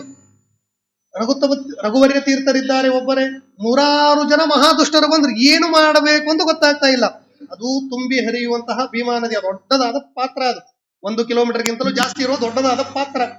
ಅಂತಹ ವಿಶಿಷ್ಟವಾದ ಪ್ರಸಂಗ ನಡೀತಾ ಇರಬೇಕಾದಾಗ ನಾವ್ಯಾರಾದ್ರೂ ಅಲ್ಲಿದ್ರೆ ನಾನು ಉಳಿದ್ರೆ ಸಾಕು ಅಂತ ಎದ್ದೋಡೋಗೋರು. ರಘುವರ್ಯರು ಹಾಗೆ ಮಾಡ್ಲಿಲ್ಲ. ಹೌದಾ? ಅವರು ಪವಾಡ ಪುರುಷರು ಅಂತ ಕರೀಲಿಕ್ಕೆ ಅದೇ ಕಾರಣ. ಅವರಿಗೆ ಸ್ಮರಣೆ ಬಂತು. ಇಂತಹ ಪ್ರಸಂಗದಲ್ಲಿ ಯಾರ್ಯಾರು ಏನೇನ್ ಮಾಡಿದ್ರು, ಒಂದು ಕಡೆಗೆ ಪೂರ್ಣ ನದಿ, ಇನ್ನೊಂದು ಕಡೆಗೆ ದುಷ್ಟರು. ಏನ್ ಮಾಡ್ಲಿಕ್ಕೆ ಸಾಧ್ಯ ಇದೆ ಆ ಪ್ರಸಂಗದಲ್ಲಿ? ನದಿ ದಾಟಿ ಬಿಡೋಣ, ಇದೇ ಉತ್ತಮವಾದದ್ದು. ಅವರಿಗೆ ನೆನಪಿಗೆ ಬಂದದ್ದೇ ಕೃಷ್ಣಾವತಾರದ ಕಥೆ. ಆಗ ಹೌದಾ, ವಸುದೇವ ಕೃಷ್ಣನನ್ನ ತಲೆಯ ಮೇಲೆ ಇಟ್ಕೊಂಡು ಇಡೀ ಯಮುನೆಯನ್ನ ದಾಟಿದ. ಹೇಗಿತ್ತದು? ಮೊಳಕಾಲಿಗಿಂತಲೂ ಕೆಳಗಡೆ ಇತ್ತಲ್ಲ. ಹಾಗೆ ದೇವರ ಅನುಗ್ರಹ ಮಾಡುತ್ತಾನೆ ಅಂತ ಹಸಿಬೆ ಅಂತ ಕರೀತಾರೆ. ದೇವರ ಮೂರ್ತಿಗಳನ್ನು ಇಟ್ಟುಕೊಳ್ಳುವಂತಹ ಪೆಟ್ಟಿಗೆಯ ತರ ಹಸಿಬೆ ಅಂತ ಇರ್ತದೆ, ಜೋಳಿಗೆಯ ತರ ಇರ್ತದೆ. ಅದರಲ್ಲಿ ದೇವರನ್ನ ಇಟ್ಟುಕೊಂಡು ಅದನ್ನ ಹೆಗಲಿಗೆ ಹಾಕೊಂಡು ತುಂಬಿದ ಭೀಮೆಯಲ್ಲಿ ಹೆಜ್ಜೆ ಇಡ್ತಾರೆ. ಏನು ಅದ್ಭುತವಾದದ್ದು! ಭೀಮೆ ನಿಧಾನಕ್ಕೆ ಮಾರ್ಗ ಕೊಡ್ತಾಳೆ ಅಂತ ನಡ್ಕೊಂಡು ಹೊರಟರು ಅಂತ ಹೇಳಿ. ತುಂಬಿ ಹರಿಯುವ ನದಿ ಭಾಗ ಆಗಿ ಮಾರ್ಗ ಕೊಡ್ತಾ ಇದ್ರೆ ಮಧ್ಯದಲ್ಲಿ ರಘುವರ್ಯ ತೀರ್ಥರು ನಡ್ಕೊಂಡು ಹೋಗ್ತಾ ಇದ್ದಾರೆ ಅಂತ ಹೇಳಿ. ಅವರು ನಡೆದುಕೊಂಡು ಹೋಗ್ತಾ ಇದ್ದದನ್ನು ನೋಡಿದ್ರೆ ಇವರು ಹಾದಿ ಬಿಟ್ಟಿದೆ, ನಾವು ಹೋಗೋಣ ಅಂತ ಹೇಳಿ ಹಿಂದಿಂದ ಓಡಿ ಬಂದ್ರೆ, ಗುರುಗಳು ಮುಂದೆ ಹೋದ್ರಲ್ಲ, ಹಿಂದಿಂದ ಬರೋರಿಗೆಲ್ಲರೂ ನೀರು ಮುಚ್ಚುತ್ತಾ ಬಂದದ್ದು. ಎಲ್ಲರೂ ನೀರಲ್ಲಿ ಕೊಚ್ಚಿಕೊಂಡು ಹೋಗಿ ಅವರು ದೇಹತ್ಯಾಗವನ್ನ ಮಾಡ್ತಾರೆ. ಹೀಗೆ ಬರೀ ತಮ್ಮನ್ನ ತಾವು, ತಮ್ಮ ದೇವರನ್ನ ತಾವು ರಕ್ಷಿಸಿಕೊಂಡದ್ದಲ್ಲ, ಇಡೀ ದುಷ್ಟರ ಸಂಹಾರಕ್ಕೂ ಕೂಡ ಆ ರಘುವರ್ಯ ತೀರ್ಥರು ಕಾರಣೀಭೂತರಾದರು ಆ ಪ್ರಸಂಗದಲ್ಲಿ ಅನ್ನೋದನ್ನ ವಿಶೇಷವಾದ ರೀತಿಯಲ್ಲಿ ನಮಗೆ ಹೇಳ್ತಾರೆ. ಹೀಗೆ ಈ ಅದ್ಭುತವಾದ ಶಕ್ತಿ ಪವಾಡಗಳು ನಡೆದದ್ದು ರಘುವರ್ಯ ತೀರ್ಥರ ಕಾಲದಲ್ಲಿ ಅನ್ನೋದನ್ನ ಹೇಳ್ತಾರೆ. ಈ ರಘುವರ್ಯ ತೀರ್ಥರು ಒಂದು ಸಲ ಮಹಾರಾಷ್ಟ್ರ ಸಂಚಾರ, ಈಗಿನ ಸಾತಾರ ಅಂತ ಕರೀತಾರೆ ಮಹಾರಾಷ್ಟ್ರ, ಆ ಮಹಾರಾಷ್ಟ್ರ ಸಂಚಾರದಲ್ಲಿರುವಾಗ ಅಲ್ಲಿ ಹತ್ತಿರ ಇರುವಂತಹ ಸುವರ್ಣಗಡ ಅಂತ ಹೇಳಿ, ಸ್ವರ್ಣವಾಟ ಸುವರ್ಣಗಡ ಅಂತ ಹೇಳಿ, ಅಲ್ಲಿ ಅವರ ಪೂರ್ವಾಶ್ರಮದ ಸಂಬಂಧಿಕರು ಕೂಡ ಒಬ್ಬ ಉತ್ತಮವಾದ ದಂಪತಿಗಳು ಲಕ್ಷ್ಮೀಬಾಯಿ ವಿಠಲಾಚಾರ್ಯರು ಅಂತ ಹೇಳಿ ಅವರನ್ನ ಕರೀತಾರೆ, ಅಥವಾ ಸುಬ್ಬಾ ಭಟ್ಟರು ಗಂಗೂಬಾಯಿ ಅನ್ನುವಂತಹ ಎರಡು ಹೆಸರುಗಳಿದೆ. ಕಾಲಕ್ರಮೇಣ ಹೆಸರುಗಳಲ್ಲಿ ವ್ಯತ್ಯಾಸಗಳು ಸಹಜ. ಆದ್ದರಿಂದ ಈ ದಂಪತಿಗಳಿದ್ದಾಗ ಅವರಿಗೆ ಮಕ್ಕಳಾಗಿರಲಿಲ್ಲ. ರಘುವರ್ಯ ತೀರ್ಥರು ಬಂದ್ರು, ಇವರು ಮಹಾನುಭಾವರು ಅಂತ ಹೇಳಿ ಅವರ ಹತ್ರ ಕೈ ಚಾಚಿ ಇಬ್ರು ಪ್ರಾರ್ಥನೆ ಮಾಡ್ತಾರೆ, ಸ್ವಾಮಿ ಒಂದು ಒಳ್ಳೆಯ ಸಂತಾನ ಆಗುವ ಹಾಗೆ ನಮಗೆ ಅನುಗ್ರಹವನ್ನು ನೀವು ಮಾಡಬೇಕು ಅಂತ ಹೇಳಿ. ಆಗ ರಘುವರ್ಯ ತೀರ್ಥರು ತಪಶಕ್ತಿಯಿಂದ ನೋಡಿದ್ರು ಏನಾಗಬಹುದು ಅಂತ ಹೇಳಿ. ಅವ್ರಿಗೆ ಗೊತ್ತಾಯ್ತು ಈ ದಂಪತಿಗಳಲ್ಲಿ ಹುಟ್ಟುವ ಮಗು ಇದು ಸಾತ್ವಿಕವಾದದ್ದು, ಅಸಾಧಾರಣವಾದ ಪರಾಕ್ರಮವುಳ್ಳಂತಹ ಮಗು ಅನ್ನೋದು ಗೊತ್ತಾಯ್ತು. ಸರಿ, ಅವಶ್ಯವಾಗಿ ನಿಮಗೆ ಮಂತ್ರಾಕ್ಷತೆಯನ್ನು ಕೊಡುತ್ತೇನೆ, ಹುಟ್ಟುವ ಗಂಡು ಮಗು ಅದನ್ನು ನಮಗೆ ಕೊಡಬೇಕು, ಇದು ಒಪ್ಪಿಗೆ ಆದ್ರೆ ಸರಿ ಅಂತೆ. ಅವರು ಇದು ಎರಡು ಸುಖನೂ ಆಯ್ತು ದುಃಖನಾಯ್ತು. ಕೂಸು ಹುಟ್ಟುತ್ತೆ ಅನ್ನುವ ಸುಖ ಆದ್ರೆ ಅಯ್ಯೋ ಇದನ್ನ ಮಠಕ್ಕೆ ಕೊಟ್ಟು ಬಿಡಬೇಕಲ್ಲ ಅಂತಹ ದುಃಖ ಕೂಡ. ಅವರು ಕೂಡ ಚಿಂತೆ ಮಾಡದೆ ಇದು ಸಂತಾನ ಆದ್ರೆ ಸಾಕು ಅನ್ನುವ ದೃಷ್ಟಿಯಿಂದ ಅವರಿಬ್ಬರು ಗುರುಗಳ ಹತ್ರ ಅಕ್ಷತೆಯನ್ನು ಸ್ವೀಕಾರ ಮಾಡ್ತಾರೆ. ಮುಂದೆ ಕೆಲವೇ ದಿನಗಳಲ್ಲಿ ಒಂದು ವಿಶಿಷ್ಟವಾದ ಗಂಡು ಸಂತಾನ. ಹೇಗೆ ವಾದಿರಾಜರು ವ್ಯಾಸರಾಜರಿಗೆ ಹರಿವಾಣದಲ್ಲಿ ಸಂತಾನ ಆಗುವ ಪ್ರಸಂಗ ಇತ್ತು, ಹಾಗೆ ರಘುತ್ತಮ ತೀರ್ಥರಿಗೂ ಕೂಡ ಬಂಗಾರದ ಹರಿವಾಣವನ್ನು ಗುರುಗಳು ಕಳಿಸ್ತಾರೆ. ಅದರಲ್ಲಿಯೇ ಆ ಕೂಸು ಹುಟ್ಟುವಂತಹದ್ದಾಯ್ತು ಅಂತ ಹೇಳಿ. ಹುಟ್ಟಿದ ಕೂಸಿಗೆ ಏನ್ ನಾಮಕರಣ ಮಾಡಬೇಕು ಹೇಳಿದ್ರು. ಹುಟ್ಟಿದ ಕೂಸಿಗೆ ಕರ್ಕೊಂಬಂದ್ಮೇಲೆ ಗುರುಗಳ ಶಂಕೋದಕ ಪ್ರೋಕ್ಷಣೆಯನ್ನು ಮಾಡಿ ಕ್ಷೀರಾಭಿಷೇಕವನ್ನ ಮಾಡಿರುವಂತಹ ಹಾಲನ್ನೇ ಕೊಡ್ತಾರೆ, ಇದು ಕುಡಿಸ್ರಿ ಅಂತ ಹೇಳಿ.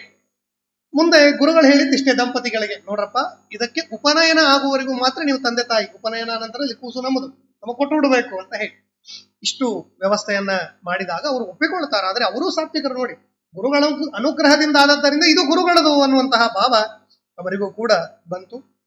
ಬಂದ ಮೇಲೆ ಮುಂದೆ ಯದ್ಯಪಿ ಉಪನಯನಕ್ಕೆ 8ನೇ ವರ್ಷ ಅಥವಾ ಗರ್ಭಾಷ್ಟಮ ಅಂತ 7ನೇ ವರ್ಷಕ್ಕೆ ಮಕ್ಕಳಿಗೆ ಉಪನಯನ ಮಾಡಬೇಕು. ಆದ್ರೆ ವ್ಯಾಸರಾಜರ ಕಥೆಯಲ್ಲಿ ನಾವು ಕೇಳುವ ಹಾಗೆ ವಿದ್ಯಾ ಕಾಮಸ್ತು ಪಂಚಮಃ ಅಂತ ಹೇಳಿ, ಬ್ರಹ್ಮ ವಿದ್ಯಾಜ್ಞಾನ ಯಾರಿಗೆ ಬರಬೇಕು ಅಂತಿರುತ್ತಲ್ಲ ಆ ವ್ಯಕ್ತಿಗಳಿಗೆ 5ನೇ ವರ್ಷಕ್ಕೆ ಉಪನಯನ ಮಾಡಬೇಕು ಅನ್ನೋದು ಶಾಸ್ತ್ರ. 5ನೇ ವರ್ಷಕ್ಕೆ ಉಪನಯನ ಮಾಡಿ ಅಂತ ಹೇಳಿ. ಅಂದ್ರೆ 5ನೇ ವರ್ಷಕ್ಕೆ ಉಪನಯನ ಆಯಿತು ಅಂದ್ರೆ ಮುಂದೆ 3 ವರ್ಷ 8 ವರ್ಷಕ್ಕೆ ಬರುವಷ್ಟರಲ್ಲಿ ಗಾಯತ್ರಿಯ ಪರಿಪೂರ್ಣವಾದ ಸಿದ್ಧಿ ಆಗಿಡಬೇಕು. ಗಾಯತ್ರಿ ಸಿದ್ಧಿ ಆಗಲಿಕ್ಕೆ ಸುಮಾರು ನಮಗೆ 4 ವರ್ಷಗಳ ಕಾಲಾವಧಿಯನ್ನು ಕೊಡ್ತಾರೆ. ಅದರಲ್ಲಿ 8ನೇ ವರ್ಷಕ್ಕೆ ಉಪನಯನ ಮಾಡಿದ್ರೆ 8, 9, 10, 11, 12 ಅಂದ್ರೆ 9, 10, 11, 4 ವರ್ಷ. 12 ವರ್ಷಗಳವರೆಗೆ ಮಾತ್ರ ಮಕ್ಕಳಿಗೆ ಜಪಸಿದ್ಧಿ ಬಹಳ ಬೇಗ ಆಗತ್ತೆ ಅಂತೆ. ಅದಕ್ಕೆ 8ನೇ ವರ್ಷಕ್ಕೆ ಉಪನಯನ ಮಾಡ್ರಿ, ಮುಂದೊಂದು 4 ವರ್ಷದಲ್ಲಿ ಮಗು ವಿಶಿಷ್ಟವಾದ ರೀತಿಯಲ್ಲಿ ಗಾಯತ್ರಿ ಸಿದ್ಧಿಯನ್ನು ಮಾಡಿಕೊಳ್ತಾನೆ. ಮಾಡಿಕೊಂಡ ಅಂದ್ರೆ ಮಗುದ ಆ ವ್ಯಕ್ತಿಯ ಕೈ ಹಿಡಿಯೋರು ಯಾರು ಇರೋದಿಲ್ಲ ಅಂತ ಹೇಳಿ ಅದು ಸಿದ್ಧಾಂತ. ಅದಕ್ಕೆ ಶಾಸ್ತ್ರದಲ್ಲಿ ಹೇಳ್ತಾರೆ 8ನೇ ವರ್ಷಕ್ಕೆ ಅಥವಾ ಗರ್ಭಾಷ್ಟಮ 7ನೇ ವರ್ಷಕ್ಕೆ ಮಕ್ಕಳಿಗೆ ಉಪನಯನ ಮಾಡಿ. ಇದಕ್ಕಿಂತಲೂ ಹೆಚ್ಚಿನ ಬ್ರಹ್ಮವಿದ್ಯೆಯನ್ನು ಆ ವ್ಯಕ್ತಿ ಪಡಿಬೇಕು ಅಂದ್ರೆ 5ನೇ ವರ್ಷಕ್ಕೆ ಉಪನಯನ ಮಾಡಿ. ವ್ಯಾಸರಾಜರಿಗೆ ಇವತ್ತು ಈ ಶಕ್ತಿ, ಇವತ್ತಿಗೂ ನಾವು ಅವರನ್ನ ಸ್ಮರಣೆ ಮಾಡ್ತೀವಿ ಅಂದ್ರೆ 5ನೇ ವರ್ಷಕ್ಕೆ ಉಪನಯನ ಆದದ್ದು ಒಂದು ಕಾರಣ. ಅಲ್ಲಿ 5ನೇ ವರ್ಷಕ್ಕೆ ಉಪನಯನ ರಘುತ್ತಮರಿಗೂ ಆದದ್ದೇ 5ನೇ ವರ್ಷಕ್ಕೆ ಉಪನಯನವನ್ನ ಮಾಡ್ತಾರೆ. ಹೇಳಿದ್ರು ಗುರುಗಳು ರಘುವರ್ಯರು, 5ನೇ ವರ್ಷ ಉಪನಯನ ತಕ್ಷಣ ಬಿಟ್ಬಿಡೋದು ಸರ್, 5ನೇ ವರ್ಷಕ್ಕೆ ಉಪನಯನ. 5 ವರ್ಷದ ಮಗುವನ್ನ ಗುರುಗಳ ಉಡಿಯಲ್ಲಿ ಹಾಕಿ ಜೋಳಿಗೆಯಲ್ಲಿ ಹಾಕಿ ತಂದೆ ತಾಯಿ ಕೃಷ್ಣಾರ್ಪಣ ಅಂತ ಹೇಳಿದ್ರು. ಇಷ್ಟು ಮಾಡಿದ್ದೇ ತಡ, ಒಂದು ಹೆಣ್ಣು ಕೂಸಾಯ್ತು ಮತ್ತ ಅವರಿಗೆ. ಹೌದಾ, ಅಪೇಕ್ಷೆ ಇಲ್ಲದೆ ಆದದಿದು. ಹೌದಾ, ಅಂದ್ರೆ ಗುರುಗಳಿಗೆ ದೇವರಿಗೆ ನಾವೇನಾದರೂ ಸಮರ್ಪಣೆಯನ್ನ ಮಾಡಿದರೆ ಅದಕ್ಕೆ ತಕ್ಕಂತಹ ಒಂದು ರಿಟರ್ನ್ ಬಂದೇ ಬರುತ್ತೆ. ಅದಕ್ಕೆ ತಕ್ಕಂತಹದ್ದೇ, ಅದಕ್ಕಿಂತಲೂ ಕೆಳಮಟ್ಟದಂತೂ ಬರ್ಲಿಕ್ಕೆ ಸಾಧ್ಯನೇ ಇಲ್ಲ ಅಂತ ಹೇಳಿ ಈ ತರಹ. ಅಲ್ರಿ ಆಚಾರ್ಯ, ಅದು ಹುಟ್ಟಿದ ಗಂಡು ಇದು ಹೆಣ್ಣು ಹುಟ್ಟಲ್ಲ, ವ್ಯತ್ಯಾಸ ಇದೆಯಲ್ಲ. ಗಂಡಿಗಿಂತಲೂ ಹೆಣ್ಣೆ ಶ್ರೇಷ್ಠ. ಹೌದಾ, ದಶಪುತ್ರ ಸಮಾನಾರಿ ಯದಿ ಪಾತ್ರೆ ಪ್ರದೀಯತೆ. ಒಬ್ಬ ಗಂಡು ಮಗ ಹುಟ್ಟುವುದಕ್ಕೂ ಒಂದು ಹೆಣ್ಣು ಮಗಳು ಹುಟ್ಟುವುದಕ್ಕೂ ಎಷ್ಟು ವ್ಯತ್ಯಾಸ ಅಂದ್ರೆ, ಒಂದು ಹೆಣ್ಣು ಹುಟ್ಟಿದರೆ 10 ಗಂಡು ಮಕ್ಕಳು ಹುಟ್ಟಿದ ಪುಣ್ಯ ಇದೆ. ನಮ್ಗೆ ಗೊತ್ತಿಲ್ಲ ಇದಷ್ಟೇ, ಯಾಕಂದ್ರೆ ಯಾರು ಹೇಳೋದೇ ಇಲ್ಲ ಇದನ್ನ. ಅದಕ್ಕಾಗಿ ಏನಾಗತ್ತೆ, ನಮಗೆ ಗಂಡು ಬೇಕು ಗಂಡು ಬೇಕು, ಬರೀ ಗಂಡಲ್ಲ, ಒಟ್ಟು ಸಂತಾನ ಇರಬೇಕು ಅನ್ನೋದು ಶಾಸ್ತ್ರ. ಹೆಣ್ಣು ಹುಟ್ಟಿತು ಅಂತಂದ್ರೆ ಅದು 10 ಗಂಡ ಮಕ್ಕಳಿಗೆ ಸಮಾನವಾದದ್ದು. ಹೌದಾ, ಅದಕ್ಕಾಗಿ ಹೆಣ್ಣು ಮಕ್ಕಳಿಗೆ ಎಂದಿಗೂ ತಾತ್ಸಾರ ಭಾವದಿಂದ ನೋಡಬಾರದು. ಗಂಡು ಒಂದೇ ಒಟ್ಟ ಒಬ್ಬನೇಪ್ಪ ನಮ್ಮ ಮನೆಯಲ್ಲಿ ಒಂದೇ ಗಂಡು, ಹೆಣ್ಣು ಹುಟ್ಟಿದ್ರೆ 10 ಗಂಡು ಮಕ್ಕಳು ಅಂತ ಅರ್ಥ. ಅದಕ್ಕೆ ಶಾಸ್ತ್ರ ಹೇಳುತ್ತೆ, ಅದು ಯಾವಾಗ ಯದಿ ಪಾತ್ರೆ ಪ್ರದೀಯತೆ, ಯೋಗ್ಯನಾದ ವರ್ಣಿಗೆ ಕೊಟ್ಟು ಮದುವೆ ಮಾಡಿದಾಗ ಅದು ಪರಿಪೂರ್ಣವಾದ ಫಲವನ್ನು ತಂದು ಕೊಡುತ್ತೆ ಅನ್ನೋದನ್ನ ನಮಗೆ ತಿಳಿಸ್ತಾರೆ. ಹೀಗೆ ಗುರುಗಳಿಗೆ ಮಗನನ್ನು ಒಪ್ಪಿಸಿದ್ದರಿಂದ ಇದಕ್ಕೆ 10ರಷ್ಟು ಉತ್ತಮವಾದಂತಹ ಹೆಣ್ಣು ಮಗು ಆ ದಂಪತಿಗಳಿಗೆ ಹುಟ್ಟಿದೆ. ಅವರು ಸಂತೋಷರಾಗಿದ್ರು. ಗುರುಗಳು ನೋಡಿದ್ರು, ಆ ಬಾಲ ರಾಮಚಂದ್ರ ಅಂತ ಹೆಸರಿಟ್ಟಿದ್ರಲ್ಲ, ಅವನ ಗುಣಗಳು ಜ್ಞಾನಿಗಳೇ ಹೀಗೆ. ಇನ್ನೂ ಸಣ್ಣ ಕಥೆಯನ್ನು ಹೇಳ್ತಾರೆ. ಕೂಸು ಇನ್ನೂ ಸಣ್ಣದಿತ್ತ, 3 ತಿಂಗಳೋ 4 ತಿಂಗಳೋ ಕೂಸು ಎತ್ತಿನ ಬಂಡಿಯಲ್ಲಿ ಕೂಡಿಸ್ಕೊಂಡು ಎಲ್ಲೇ ಹೋಗುವಾಗ ಒಂದು ದುಷ್ಟ ಶಕ್ತಿ ಇವರಿರುವ ಎತ್ತಿನ ಬಂಡಿಗೆ ಆಕ್ರಮಣ ಮಾಡಬೇಕು ಅಂತ ಬಂತಂತ. ಹೇಗೆ ಕೃಷ್ಣಾವತಾರದಲ್ಲಿ ಕೇಳ್ತೀವಲ್ಲ, ಶಕಟಾಸುರನನ್ನ ಕೃಷ್ಣ ಕಾಲಿಂದ ಒದ್ದು ಸಂಹಾರ ಮಾಡಿದ, ಅದೇ ರೀತಿಯಾಗಿ ರಘುತ್ತಮ ತೀರ್ಥರ ಬಾಲ್ಯಾವಸ್ಥೆಯಲ್ಲಿ ನಡೆದದ್ದು. ಬಂದ ಭೂತವನ್ನ ಕಾಲಿನಿಂದ ಒದ್ದು ಗುರುಗಳು ಸಂಹಾರ ಮಾಡ್ತಾರೆ. ಇಷ್ಟು ಶಕ್ತಿ ಇರಬೇಕು ಅವರಿಗೆ ಅಂತ ಹೇಳಿ. ಹೌದಾ? ಅಂತಹ ಶಕ್ತಿ ಅದು ಗುರುಗಳಿಗೆ ವಿಶಿಷ್ಟವಾದ ರೀತಿಯಲ್ಲಿ ಆ ಜನ್ಮಾದಾರಭ್ಯ ಇತ್ತು. ಅಂದ್ರೆ ಈಗ ಇದು ಪಡೆದುಕೊಂಡದ್ದಲ್ಲ, ಜನ್ಮಾದಾರಭ್ಯ ಇದ್ದ ಶಕ್ತಿ ಅವರಿಗೆ ಅಂತ ಹೇಳಿ. ಈ ತರಹ ಮೊದಲನೆಯ ವಿಶಿಷ್ಟವಾದಂತಹ ಒಂದು ಪವಾಡವನ್ನ ಗುರುಗಳು ಅವಾಗಲೇ ತೋರಿಸಿದ್ರು ಅಂತ ಹೇಳಿ. ಮುಂದೆ 5ನೇ ವರ್ಷಕ್ಕೆ ಉಪನಯನ ಆಯಿತು. ಗುರುಗಳ ಹತ್ರ 3 ವರ್ಷದ ವಿದ್ಯಾಭ್ಯಾಸ ಇತ್ಯಾದಿಗಳೆಲ್ಲವೂ ಕೂಡ ನಡೆಯಿತು. 8ನೇ ವರ್ಷಕ್ಕೆ ಸರಿಯಾಗಿ ಚತುರ್ಥಾಶ್ರಮ, ಡೈರೆಕ್ಟ್ 1ರಿಂದ 4, ಮಧ್ಯದ್ದು ಗೃಹಸ್ಥ ಇಲ್ಲ, ವಾನಪ್ರಸ್ಥ ಇಲ್ಲ, ಬ್ರಹ್ಮಚರ್ಯಾಶ್ರಮದಿಂದ ಡೈರೆಕ್ಟ್ ಆಗಿ ಬಂದದ್ದೇ ಸನ್ಯಾಸಾಶ್ರಮ ಅಂತ ಹೇಳಿ. ಇದು ಸಾಧಾರಣವಾಗಿ ಉತ್ತರಾದ ಮಠದ ಪರಂಪರೆಯಲ್ಲಿ ಬಂದ ಮೊದಲನೇ ಮಹಾನುಭಾವರವರು. ಬ್ರಹ್ಮಚರ್ಯಾಶ್ರಮದಿಂದ ನೇರವಾಗಿ ಸನ್ಯಾಸಾಶ್ರಮವನ್ನು ಅವರು ಪಡೆದದ್ದು ಅಂತ ಹೇಳಿ. ಹೀಗೆ ಸನ್ಯಾಸಾಶ್ರಮವನ್ನ ಕೊಟ್ಟು, ಅದು ಶುಕ್ರವಾರದ ಶುಭ ದಿನ, ವಿಶಿಷ್ಟವಾದ ರೇವತಿ ನಕ್ಷತ್ರದ ದಿನ, ಶುಭ ಮುಹೂರ್ತದಲ್ಲಿ ವಟುವಿಗೆ ಸನ್ಯಾಸಾಶ್ರಮವನ್ನ ಆನಂದನಾಮ ಸಂವತ್ಸರದ ಚೈತ್ರ ಮಾಸದ ಶುಕ್ಲ ಪಕ್ಷ ದ್ವಿತೀಯ ಗುರುಗಳಿಗೆ ಸನ್ಯಾಸಾಶ್ರಮವನ್ನ ಕೊಟ್ಟು ರಘುತ್ತಮ ಅಂತ ಹೇಳಿ, ಅಂದ್ರೆ ರಾಮಚಂದ್ರನ ಕುಲಕ್ಕೆ ಉತ್ತಮವಾದಂತಹ ವ್ಯಕ್ತಿ ರಘುತ್ತಮ ಅನ್ನುವಂತಹ ನಾಮಕರಣವನ್ನ ಮಾಡಿ ಅವರಿಗೆ ಸನ್ಯಾಸ ದೀಕ್ಷೆಯನ್ನು ಕೊಡ್ತಾರೆ. ಇದು ನಮ್ಮ ಊರಿನಲ್ಲಿ ಹೇಳುವಂತ ಒಂದು ಸಣ್ಣ ಕಥೆ ಇದೆ, ಇಲ್ಲಿ ಉಲ್ಲೇಖ ಆಗಿಲ್ಲ. 8 ವರ್ಷ ಅಂದಾಗ ಅದು ಪುಟ್ಟ ಮಗು ಅಂತಾನೆ ಅರ್ಥ. ಹೌದಾ? ಅವರ ನಿತ್ಯದ ಚರ್ಯ ಹೇಗಿತ್ತು ಅನ್ನೋದನ್ನ ಹೇಳ್ತಾರೆ. ಅವರಿಗಾಗಿ ಒಂದು ಪ್ರತ್ಯೇಕವಾದ ಪೂಜೆಯ ಎಲ್ಲ ವ್ಯವಸ್ಥೆಗಳಿತ್ತು. ಪೂಜೆ ಎಲ್ಲ ಆದ ಮೇಲೆ ರಘುವರ್ಯರು ಮೂಲ ರಾಮದೇವರ ಪೂಜೆ ಇತ್ಯಾದಿಗಳೆಲ್ಲ ನಡೀಬೇಕು.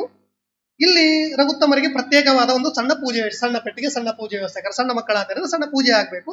ಎಲ್ಲ ಪೂಜೆ ಅವರು ಮುಗಿಸಿದ ಮೇಲೆ ಇಲ್ಲಿ ಬಂದು ರಾಮಚಂದ್ರ ದೇವರಿಗೆ ಒಂದು ಮಂಗಳಾರತಿಯನ್ನು ಮಾಡಿ ಪಾದಸ್ಪರ್ಶ ಮಾಡಿ ಮುಟ್ಟಿ ನಮಸ್ಕಾರವನ್ನು ಮಾಡಬೇಕು. ಇಷ್ಟು ವ್ಯವಸ್ಥೆ ಆಗಬೇಕು ಅಂತ ಹೇಳುವ ಕಥೆ ಇದು. ಇದರ ಉಲ್ಲೇಖ ಇಲ್ಲ, ಆದ್ರೆ ಅವರ ಮುಗ್ಧತೆಯನ್ನು ಹೇಳುವಂತಹ ಒಂದು ಕಥೆ ಅಂತ ಕೇಳಬೇಕು ಅಂತ. ರಘುತ್ತಮ ತೀರ್ಥರು ಒಂದು ದಿನ ಹೀಗೆ ಪೂಜೆ ಮುಗಿಸಿದ್ದಾರೆ. ಪೂಜೆ ಮುಗಿದ್ಮೇಲೆ ರಘುವರ್ಯರು ಕರಿಬೇಕು, ಬಾಪ ದೇವರ ಪೂಜೆ ಮಂಗಳಾರತಿ ಆಗ್ಲಿ ಅಂತ ಹೇಳಿ. ಅದ ಸಣ್ಣ ಮಕ್ಕಳೆಲ್ಲ ಹೇಳುವ ಒಂದು ಮಾತಿರತ್ತೆ. ಈಗ ನೋಡಿ, ಸಣ್ಣ ಮಕ್ಕಳು ತೊದಲ್ದ ಏನ್ ಹೇಳಿದ್ರು ಸ್ವಲ್ಪ ಚೆನ್ನಾಗಿ ಅನ್ಸುತ್ತೆ. ಅವ್ರು ಬೈದ್ರು ಎಷ್ಟು ಚೆನ್ನಾಗಿ ಬೈತಿಯಪ್ಪ ಅಂತ ಅಂದ್ಬಿಡ್ತೇವಲ್ಲ. ಹಾಗೆ ಅವ್ರು ಹೇಳಿದ್ರಂತೆ, ಅದ್ಯ ಇಂದು ರಾಮದೇವಸ್ಯ ಪೂಜಾಂ ಮಾಡೋದಿಲ್ಲ ಕಲ್ಲು ಸಕ್ಕರೆ ತಿಂದ ಪ್ರಯುಕ್ತ ಅಂತ ಹೇಳಿ. ಹೌದಾ? ಎಷ್ಟು ಚೆನ್ನಾಗಿ ಹೇಳ್ತಾರೆ ಅವರು. ಹೌದಾ? ಅದ್ಯ ಅಂದ್ರೆ ಇಂದು. ಸಣ್ಣ ಹುಡುಗರಲ್ಲ, ಸ್ವಲ್ಪ ವ್ಯತ್ಯಾಸ. ಇದು ಅವರ ಮಹಿಮೆಯನ್ನು ಹೇಳೋದಷ್ಟೇ, ಇದರ ಉಲ್ಲೇಖ ಇಲ್ಲ. ನಮ್ಮ ಊರಲ್ಲಿ ಎಲ್ಲರೂ, ನಮ್ಮ ಮಣ್ಣೂರಾದ್ದರಿಂದ ನಮ್ಗೆ ಬಹಳ ಅಭಿಮಾನ, ಅಲ್ಲಿ ಹೇಳುವಂತಹ ಕಥೆ ಅದು. ಹೌದಾ? ಏನಂದ್ರಂತೆ, ಪ್ರತಿನಿತ್ಯ ಅವ್ರಿಗೊಂದು ಪ್ರತ್ಯೇಕವಾದದ್ದಾದ್ರಿಂದ ಪೂಜೆ ಗೀಜೆ ಮುಗಿಸಿ ಅಲ್ಲಿ ಸ್ವಲ್ಪ ತೀರ್ಥ ತಗೊಂಡು ಹಸಿವೆ ಆದ್ರೆ ಕಲ್ಸಕ್ಕೆ ತಿಂದ್ಬಿಟ್ಟಿದ್ರು ಆಲ್ರೆಡಿ. ಅದಕ್ಕೆ ಹೇಳಿದ್ರಲ್ಲ, ಒಂದು ಮಂಗಳಾರತಿಯಾಗಿ ಪಾದಸ್ಪರ್ಶ ಆಗ್ಬೇಕು. ಆಗ ಹೇಳಿದ್ರಂತೆ ಗುರುಗಳಿಗೆ, ಅದ್ಯ ಅಂದ್ರೆ ಇಂದು, ಇವತ್ತು ನಾನು ರಾಮದೇವರ ಪೂಜೆ ಮಾಡೋದಿಲ್ಲ. ಯಾಕೆ? ಕಲ್ಲು ಸಕ್ಕರೆ ತಿಂದ ಪ್ರಯುಕ್ತ. ಈಗಾಗಲೇ ನಾನು ಕಲ್ಲು ಸಕ್ಕರೆ ತಿಂದು ಬಿಟ್ಟಿದ್ದೇನೆ, ಅದಕ್ಕೆ ಈ ಪೂಜೆ ಬೇಡ ಅಂತ ಹೇಳಿ ಅಂತಾರಂತೆ. ಅದನ್ನು ನೋಡಿ ರಘುವರಿಗೂ ಬಹಳ ಆ ಮಾತನ್ನು ಕೇಳಿ ಬಹಳ ಸಂತೋಷ ಆಯ್ತು ಅಂತ ಹೇಳಿ ಹೇಳ್ತಾರೆ. ಹೀಗೆ ಸಣ್ಣ ಮಹಿಮೆ ಆದರೂ ಕೂಡ ಬಹಳ ಅದ್ಭುತವಾದದ್ದು. ಹಾಗಂತ ಹೇಳಿ ಅವರು ಪೂಜೆ ಆಗದೆ ಇಲ್ಲ, ಅವರಿಗಾಗಿ ಪ್ರತ್ಯೇಕವಾದ ಪೂಜೆಯ ವ್ಯವಸ್ಥೆ, ಪೂಜೆಯನ್ನು ಮುಗಿಸಿ ಅವರು ತೀರ್ಥವನ್ನ ತೆಗೆದುಕೊಂಡಿದ್ರು ಅನ್ನುವಂತಹ ಒಂದು ಸಣ್ಣ ವಿಶಿಷ್ಟವಾದ ವಿಷಯವನ್ನ ಅಲ್ಲಿ ಹೇಳ್ತಾರೆ. ಹೀಗೆ ರಘುತ್ತಮ ತೀರ್ಥರು ಆ ಪ್ರಸಂಗದಲ್ಲಿ ಬಹಳ ಅದ್ಭುತವಾದ ಕಾರ್ಯ ಮಾಡ್ತಾ ಇದ್ರು. ರಘುವರ್ಯರ ಸಂಚಾರ ಕ್ರಮೇಣ ವೃಂದಾವನ ಗಡ್ಡೆಗೆ ಬಂದಾಗ ಅವರಿಗೆ ಗೊತ್ತಾಯ್ತು, ಇನ್ನು ನಮ್ಮ ಕಾಲ ಮುಗೀತು ಅಂತ ಹೇಳಿ ರಘುತ್ತಮ ತೀರ್ಥರನ್ನ ಕರೆಸ್ತಾರೆ. ಕರೆಸಿ ಅವರಿಗೆ ಕೆಲವು ಮಾತುಗಳನ್ನ ಹೇಳ್ತಾರೆ, ಬಹಳ ಅದ್ಭುತವಾದ ಮಾತನ್ನ. ಅಹೋಬಲೀಯಾನ್ ಪಾಪೀಯಾನ್ ಕಲಿಕಾಲಃ ಸಮಾಗತಃ ಪ್ರಾಯಃ ಸಂಸ್ಥಾನಯುಕ್ತಾನಾಂ ಮಾನಹಾನಿ ಪದೇ ಪದೇ ದುರಾಚಾರರತ ಸರ್ವೇ ಮದಾಂಧ ಧನಗರ್ವಿತಾ. ಯದ್ಯಪಿ ಈಗ ನಡೆಯುವ ಎಲ್ಲಾ ವಿಷಯಗಳನ್ನ ಆಗಲೇ ಹೇಳಿಬಿಟ್ಟಿದ್ರು. ಏನ್ ಹೇಳಿದ್ರು ನೋಡಪ್ಪ, ಕಲಿಕಾಲಃ ಸಮಾಗತಃ, ಈಗಾಗಲೇ ಕಲಿಕಾಲ ಬಂದಿದೆ. ರಘುವರ್ಯರು ಅವರ ಶಿಷ್ಯರಿಗೆ ಹೇಳಿದ ಮಾತು, ಈಗಾಗಲೇ ಕಲಿಕಾಲ ಆರಂಭ ಆಗಿ ಹೋಗಿದೆ. ಈ ಪ್ರಸಂಗದಲ್ಲಿ ಯಾರು ಪೀಠಾಧಿಪತಿಗಳು ಅಂತ ಇರ್ತಾರೆ, ಯಾರು ಸನ್ಯಾಸಿಗಳು ಅಂತ ಇರ್ತಾರೆ, ಅವರಿಗೆ ಮೇಲಿಂದ ಮೇಲೆ ಮಾನಹಾನಿಯಾಗತ್ತೆ. ಹೌದೋ ಇಲ್ವೋ, ಆಗುತ್ತೋ ಇಲ್ವೋ, ಯಾರೋ ಒಬ್ಬರು ಅವರ ಶಿಷ್ಯಂದರು ಮಾಡಿದ್ದಕ್ಕಾಗಿ ಇಡೀ ಮಠವನ್ನ ನಾವು ಬೈದು ಬಿಡ್ತೇವೆ. ಆ ಮಠದವರ ಹಾಗೆ, ಈ ಮಠದವರ ಹಾಗೆ. ಬೇಡ, ಗುರುದ್ರೋಹ ಮಹಾಪಾತಕ. ಇರ್ಲಿ, ಸತ್ಯಾಸತ್ಯತೆಗಳು ತಿಳಿಯುವವರೆಗೂ ಅಪ್ಪಿ ತಪ್ಪಿಯು ಯಾರೂ ಅದರ ಬಗ್ಗೆ ಮಾತಾಡ್ಲೇಬಾರದು ಅನ್ನೋದು.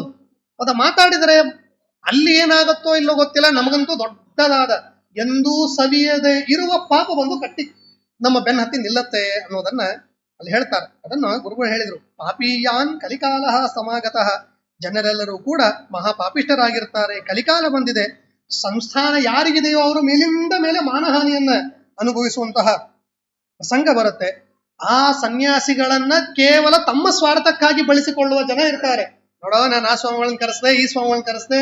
ಇದನ್ನು ಗುರು ಭಕ್ತಿಯಿಂದ ಕರೆಸೋದಲ್ಲ, ನನ್ನ ಹೆಗ್ಗಳಿಕೆಯನ್ನ, ನನ್ನ ಶ್ರೀಮಂತಿಯನ್ನು ಹೇಳಿಕೊಳ್ಳಿ ಕಳಿಸ್ತಾರೆ ಜನರು. ಈಗಿನ ಕಾಲದಲ್ಲಿ ಆಗತ್ತಂತ ಅದು ಅನಿವಾರ್ಯವಾಗಿ ಪಾಪ ಸನ್ಯಾಸಿಗಳಿಗೂ ಅನಿವಾರ್ಯವಾಗಿ ಹೋಗುವ ಪ್ರಸಂಗ. ಮೇಲ್ನೋಟಕ್ಕೆ ಅವ್ರು ಹೇಗಿರ್ತಾರೆ, ಮಹಾಭಕ್ತನ ತರ ಇರ್ತಾರೆ, ಆದ್ರೆ ಹೊರಗಡೆ ಹೇಳ್ತಾರೆ ನೋಡೋ ನಾನ್ ಕರೆದ್ರೆ ಬಂದ್ಬಿಡ್ತಾರ ಅವರು, ಏನ್ ದೊಡ್ಡ ಪೀಠ ಆದ್ರೆ ಸಣ್ಣ ಪೀಠ ಆದ್ರೇನು. ಇಂಥವರು ಅವರು ಗುರುಗಳು ಬಂದದ್ದರಿಂದ ಅನುಕೂಲ ಏನಲ್ಲ ಅವರಿಗೆ, ಅದು ಕೆಟ್ಟದ್ದೇ ಆಗಿರುತ್ತೆ. ಗುರುಗಳು ಬಂದಿದ್ದರಿಂದ ಅನುಗ್ರಹನೂ ಆಗತ್ತೆ. ಇಂತಹ ಮಾತುಗಳನ್ನು ಹೇಳಿದ್ರೆ ಇದರಿಂದ ಅವರಿಗೆ ಸ್ವಲ್ಪ ಹಾನಿ ಕೂಡ ಆಗತ್ತೆ ಅನ್ನೋದನ್ನ ಮೊದಲೇ ರಘುವರ್ಯ ತೀರ್ಥರು ರಘುತ್ತಮ ತೀರ್ಥರು ಹೇಳ್ತಾರೆ. ಅದಕ್ಕೆ ರಘುವರ್ಯರು ರಘುತ್ತಮ ತೀರ್ಥರು ಹೇಳಿದ್ರು, ನೀವು ಒಂದು ಕೆಲಸ ಮಾಡಿ, ಏನ್ ಮಾಡ್ಬೇಕು ಗೊತ್ತಾ, ಗಜವಾಜಿ ಮಹಾವಾದ್ಯ ಯುಕ್ತ ಬಂದಿ ಮುಖೈಸ್ತುತಾಹ ತಸ್ಮಾದ್ ಆಂದೋಲಿಕಾ ಛತ್ರ ಚಾಮರ ಧ್ವಜ ಸಂಯುತ. ಅದಕ್ಕೆ ನೀವೇನ್ ಮಾಡಿ ಅಂದ್ರೆ ಎಲ್ಲ ವೈಭವಗಳ ವ್ಯವಸ್ಥೆ ಮಾಡಿಕೊಳ್ಳಿ. ಛತ್ರ, ಧ್ವಜ, ಪತಾಕಗಳು, ವಾದ್ಯ ವೈಭವಗಳು. ನೀವು ಹೊರಟ್ರೆ ಒಬ್ಬ ರಾಜ ಹೇಗೆ ಹೋಗ್ತಾನೋ ಆ ತರಹ ನೀವು ಹೋಗಬೇಕು ಅನ್ನೋದನ್ನ, ಆ ತರಹ ನೀವು ಹೋಗ್ಬೇಕು ಅಂತ ಹೇಳಿ. ಗಜ, ಆನೆ ಇರಬೇಕು, ಕುದುರೆಗಳಿರ್ಬೇಕು, ಒಂಟೆಗಳಿರ್ಬೇಕು, ಎತ್ತಿನ ಗಾಡಿಗಳಿರ್ಬೇಕು. ಇಷ್ಟೆಲ್ಲ ವೈಭವೋಪೇತರಾಗಿ ನೀವು ನಿಮ್ಮ ಸಂಸ್ಥಾನವನ್ನ ತೆಗೆದುಕೊಂಡು ಎಲ್ಲಿ ಹೋದ್ರು ಯಾರು ಬಂದ್ರಪ್ಪ ಅನ್ಬೇಕು. ಈ ತರಹದ ವ್ಯವಸ್ಥೆಯನ್ನ ನೀವು ಮಾಡಿ, ಯೂಯಂ ಭೂಮೋ ಸಂಚರದ್ವಂ ಪೂಜೆಯಂತೋ ರಘುತ್ತಮಂ. ಆ ರಾಮಚಂದ್ರನ ಪೂಜೆಯನ್ನ ಮಾಡ್ತಾ ಲೋಕದಲ್ಲಿ ಸಂಚಾರವನ್ನ ಮಾಡಿ, ಅದೇ ರೀತಿಯಾಗಿ ಗ್ರಾಮೆ ಆಯಾ ಸಣ್ಣ ಸಣ್ಣ ಊರುಗಳಲ್ಲಿ, ದೊಡ್ಡ ದೊಡ್ಡ ಊರುಗಳಲ್ಲಿ ದೇವಸ್ಥಾನಗಳನ್ನ, ಮಠಗಳನ್ನ ನಿರ್ಮಾಣ ಮಾಡಿ ನಿಮ್ಮ ಪ್ರತಿನಿಧಿಯಾಗಿ ಒಬ್ಬ ವಿದ್ವಾಂಸರನ್ನ, ಒಬ್ಬ ವ್ಯಕ್ತಿಯನ್ನ ಅಲ್ಲಿ ನೇಮಿಸಿ. ಯಾಕೆ? ಇದು ಎರಡು ಕಾರಣಕ್ಕೆ. ಒಂದು, ಮಠದ ಬಗ್ಗೆ ಜ್ಞಾನ ಇರಬೇಕು ಜನರಿಗೆ. ಇದು ಈ ಮಠ, ಇದು ಈ ಸಂಸ್ಥಾನ, ಇಲ್ಲಿ ಇಂತಹ ಗೌರವಗಳು ನಡೆಯುತ್ತೆ ಅನ್ನೋದು ಜನರಿಗೂ ಗೊತ್ತಾಗ್ಬೇಕು. ಅದರಿಂದ ಒಂದು ತತ್ವಜ್ಞಾನ ಕಾರ್ಯಗಳು ಅಲ್ಲಿ ನಡೆಯಬೇಕು. ಆದ್ದರಿಂದ ಒಂದು ಮಠ, ದೇವಸ್ಥಾನಗಳನ್ನ ಮಾಡಿ ಅಲ್ಲಿ ನೀವು ಈ ವ್ಯವಸ್ಥೆಯನ್ನ ಮಾಡಿ ಅಲ್ಲಿ ಅಧಿಕಾರಿಗಳನ್ನ ವಿಶೇಷವಾಗಿ ನಿರ್ಮಾಣವನ್ನ ಮಾಡಿ ಅನ್ನುವಂತಹ ವಿಶಿಷ್ಟವಾದ ವಿಷಯವನ್ನ ಹೇಳಿ ಕೆಲವು ಪಾಠಗಳನ್ನ ಹೇಳ್ತಾ, ವಿಶೇಷವಾಗಿ ತತ್ವಪ್ರಕಾಶಿಕ ಪಾಠಾದಿಗಳನ್ನ ಹೇಳ್ತಾ ಇದ್ರು ಅನ್ನುವಂತಹ ಉಲ್ಲೇಖ. ತತ್ವಪ್ರಕಾಶಿಕಾಂತೇಭ್ಯೋ ವಕ್ತು ಮಾರೇ ಹರೇ ತತಃ ಅಂತ ಹೇಳಿ ಆ ಪಾಠಾದಿಗಳನ್ನ ಹೇಳ್ತಾ ಇದ್ರು. ಆದ್ರೆ ರಘುವರ್ಯರ ಕಾಲ ಮುಗಿದಿತ್ತಲ್ಲ, ಅವರನ್ನ ವೃಂದಾವನ ಗಡ್ಡೆಯಲ್ಲಿ ಸನ್ಯಾಸಾಸ್ತ್ರ, ಇದು ವೃಂದಾವನಸ್ಥರಾಗುವ ಪ್ರಸಂಗ. ಆಗ ಆದ್ಯ ವರದಾಚಾರ್ಯರು ಅವರನ್ನ ಕರೆದು ಅವ್ರಿಗೆ ಹೇಳ್ತಾರೆ, ನೋಡಪ್ಪ ರಘುತ್ತಮರಿಗೆ ವಿಶೇಷವಾಗಿ ನೀವು ಪಾಠವನ್ನ ಹೇಳಬೇಕು ಅಂತ ಹೇಳಿ. ಅದನ್ನು ಸುಧಾದಿ ಅಧ್ಯಯನ ಆಗಬೇಕಲ್ಲ. ಸರಿ, ಹೀಗಿರುವಂತಹ ಪ್ರಸಂಗದಲ್ಲಿ ರಘುವರ್ಯರು ವೃಂದಾವನಸ್ಥರಾಗ್ತಾರೆ. ಮುಂದೆ ವರದರಾಜಾಚಾರ್ಯರು ಗುರುಗಳಿಗೆ ಪಾಠ ಹೇಳ್ತಾ ಇರ್ತಾರೆ. ಆದ್ರೆ ರಘುತ್ತಮರಿಗೆ ಅನಿಸ್ತಂತೆ, ನಾನು ಪಾಠ ಕೇಳ್ತೇನೆ, ತೊಂದರೆ ಇಲ್ಲ, ಆದ್ರೆ ವಿಶಿಷ್ಟವಾದ ಜ್ಞಾನ ನನಗೆ ಬರಬೇಕು ಅನ್ನುವಂತಹ ದೃಷ್ಟಿಯಿಂದ ಅವರು ಬಹಳ ದುಃಖಿತರಾಗಿ, ಒಂದು ದಿನ ಬಹಳ ದುಃಖಿತರಾಗಿ ಗುರುಗಳ ಪಾದಕಮಲಗಳ ಚಿಂತನೆಯನ್ನ ಮಾಡ್ತಾ ಮಾಡ್ತಾ ಮಾಡ್ತಾ ರಾತ್ರಿ ಆಗಿ ನಿದ್ದೆಗೆ ಜಾರಬೇಕು. ಯಾವಾಗ ನಿದ್ದೆ ಹತ್ತಿದೆ ಅನ್ನೋದು ಗೊತ್ತಾಗಿಲ್ಲ. ಸುಮಾರು ಅರುಣೋದಯದ ಕಾಲದಲ್ಲಿ ಸ್ವಪ್ನ. ರಘುವರ್ಯ ತೀರ್ಥರು ಅವರ ಸ್ವಪ್ನದಲ್ಲಿ ಬರ್ತಾರಂತೆ. ಬಂದು ಹೇಳ್ತಾರೆ, ಯಾಕೆ ಚಿಂತೆ ಮಾಡ್ತಾ ಇದ್ದಿ, ಏನು ತಲೆ ಕೆಡಿಸಿಕೊಳ್ಳಬೇಡ, ಬುಧೋ ವಿಧಾನಂ ಶ್ರವಣಂ ಬುಧೇತರು ಅಂತ ಹೇಳಿ ಸುಮಧ್ವ ವಿಜಯದಲ್ಲಿ ಹೇಳಿದ ಹಾಗೆ, ಒಬ್ಬ ಜ್ಞಾನಿಗೆ ಅವನು ಜ್ಞಾನ ಪಡೆಯುವುದು, ತನ್ನಲ್ಲಿದ್ದ ಜ್ಞಾನವನ್ನು ಹೊರಗೆ ಹಾಕೋದೇ ಮುಖ್ಯವಾದ ಕಾರ್ಯ. ಅದಕ್ಕಿಂತಹ ಕಾರ್ಯ ಬರೀ ಪಾಠ ಕೇಳ್ತಾ ಇದ್ದೇನೆ, ಹೇಳೋದಾಗ್ತಾ ಇಲ್ವಲ್ಲ ಅನ್ನುವಂತ ಒಂದು ಕೊರಗಿತ್ತೇನೋ ರಘುತ್ತಮ ತೀರ್ಥ ಶ್ರೀಪಾದಂಗಳವರಿಗೆ. ಅನೇಕ ಕಥೆಗಳಿದೆ, ಅದ್ಯಾವುದು ಬೇಡ.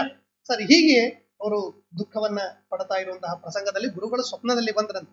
ಬಂದು ಅನುಗ್ರಹ ಮಾಡಿ ಹೇಳ್ತಾರೆ, ಏನು ಚಿಂತೆ ಮಾಡಬೇಡ, ನಾಳಿಂದ ನೀನೇ ಮಠದಲ್ಲಿ ಪಾಠ ಹೇಳುವಂತ ಅನುಗ್ರಹ. ತಲೆಯಲ್ಲಿ ಕೈಯನ್ನಿಟ್ಟು ಅನುಗ್ರಹ ಮಾಡಿದ್ರು. ಹೌದಾ? ಸರಿ ಆಯ್ತು, ಮಾರನೇ ದಿನ ಬೆಳಗ್ಗೆ ಆಯ್ತಲ್ಲ ಪಾಠ ಆರಂಭ. ಅದು ಪದ್ಧತಿ ಹೇಗಿತ್ತು ಅಂದ್ರೆ, ಮಣ್ಣೂರಿಂದ ಅಗರಕೇಡ ಅಂತ ಹೇಳಿ ಒಂದು 4 ಕಿಲೋಮೀಟರ್. ಪ್ರತಿನಿತ್ಯ ವರದಾಚಾರ್ಯರನ್ನ ಎತ್ತಿನ ಗಾಡಿಯನ್ನು ಕೊಟ್ಟು ಅವರನ್ನು ಕರೆಸ್ಬೇಕು. ಅವ್ರು ಬಂದು ಪಾಠ ಹೇಳ್ಬೇಕು. ಇಷ್ಟು ವ್ಯವಸ್ಥೆ ನಡಬೇಕು. ಗುರುಗಳನ್ನ ಕರೆಸಿ ಅವರಿಂದ ಪಾಠ ಕೇಳಿ ಅನಂತರದಲ್ಲಿ ಅವ್ರ ಮನೆಗೆ ಹೋಗ್ಬೇಕು. ಹೀಗಿರುವಾಗ ಒಂದು ದಿನ ಎತ್ತಿನ ಗಾಡಿ ಬರಲ್ಲ, ವರದರಾಚಾರ್ಯರು ಕಾಯ್ತಾ ಇದ್ದಾರೆ. ಈಗ ಬರುತ್ತೆ, ಈಗ ಬರುತ್ತೆ, ಆಗ ಬರುತ್ತೆ, ಎತ್ತಿನ ಗಾಡಿ ಹೋಗ್ಬೇಕು ಅಂತ ಹೇಳಿ.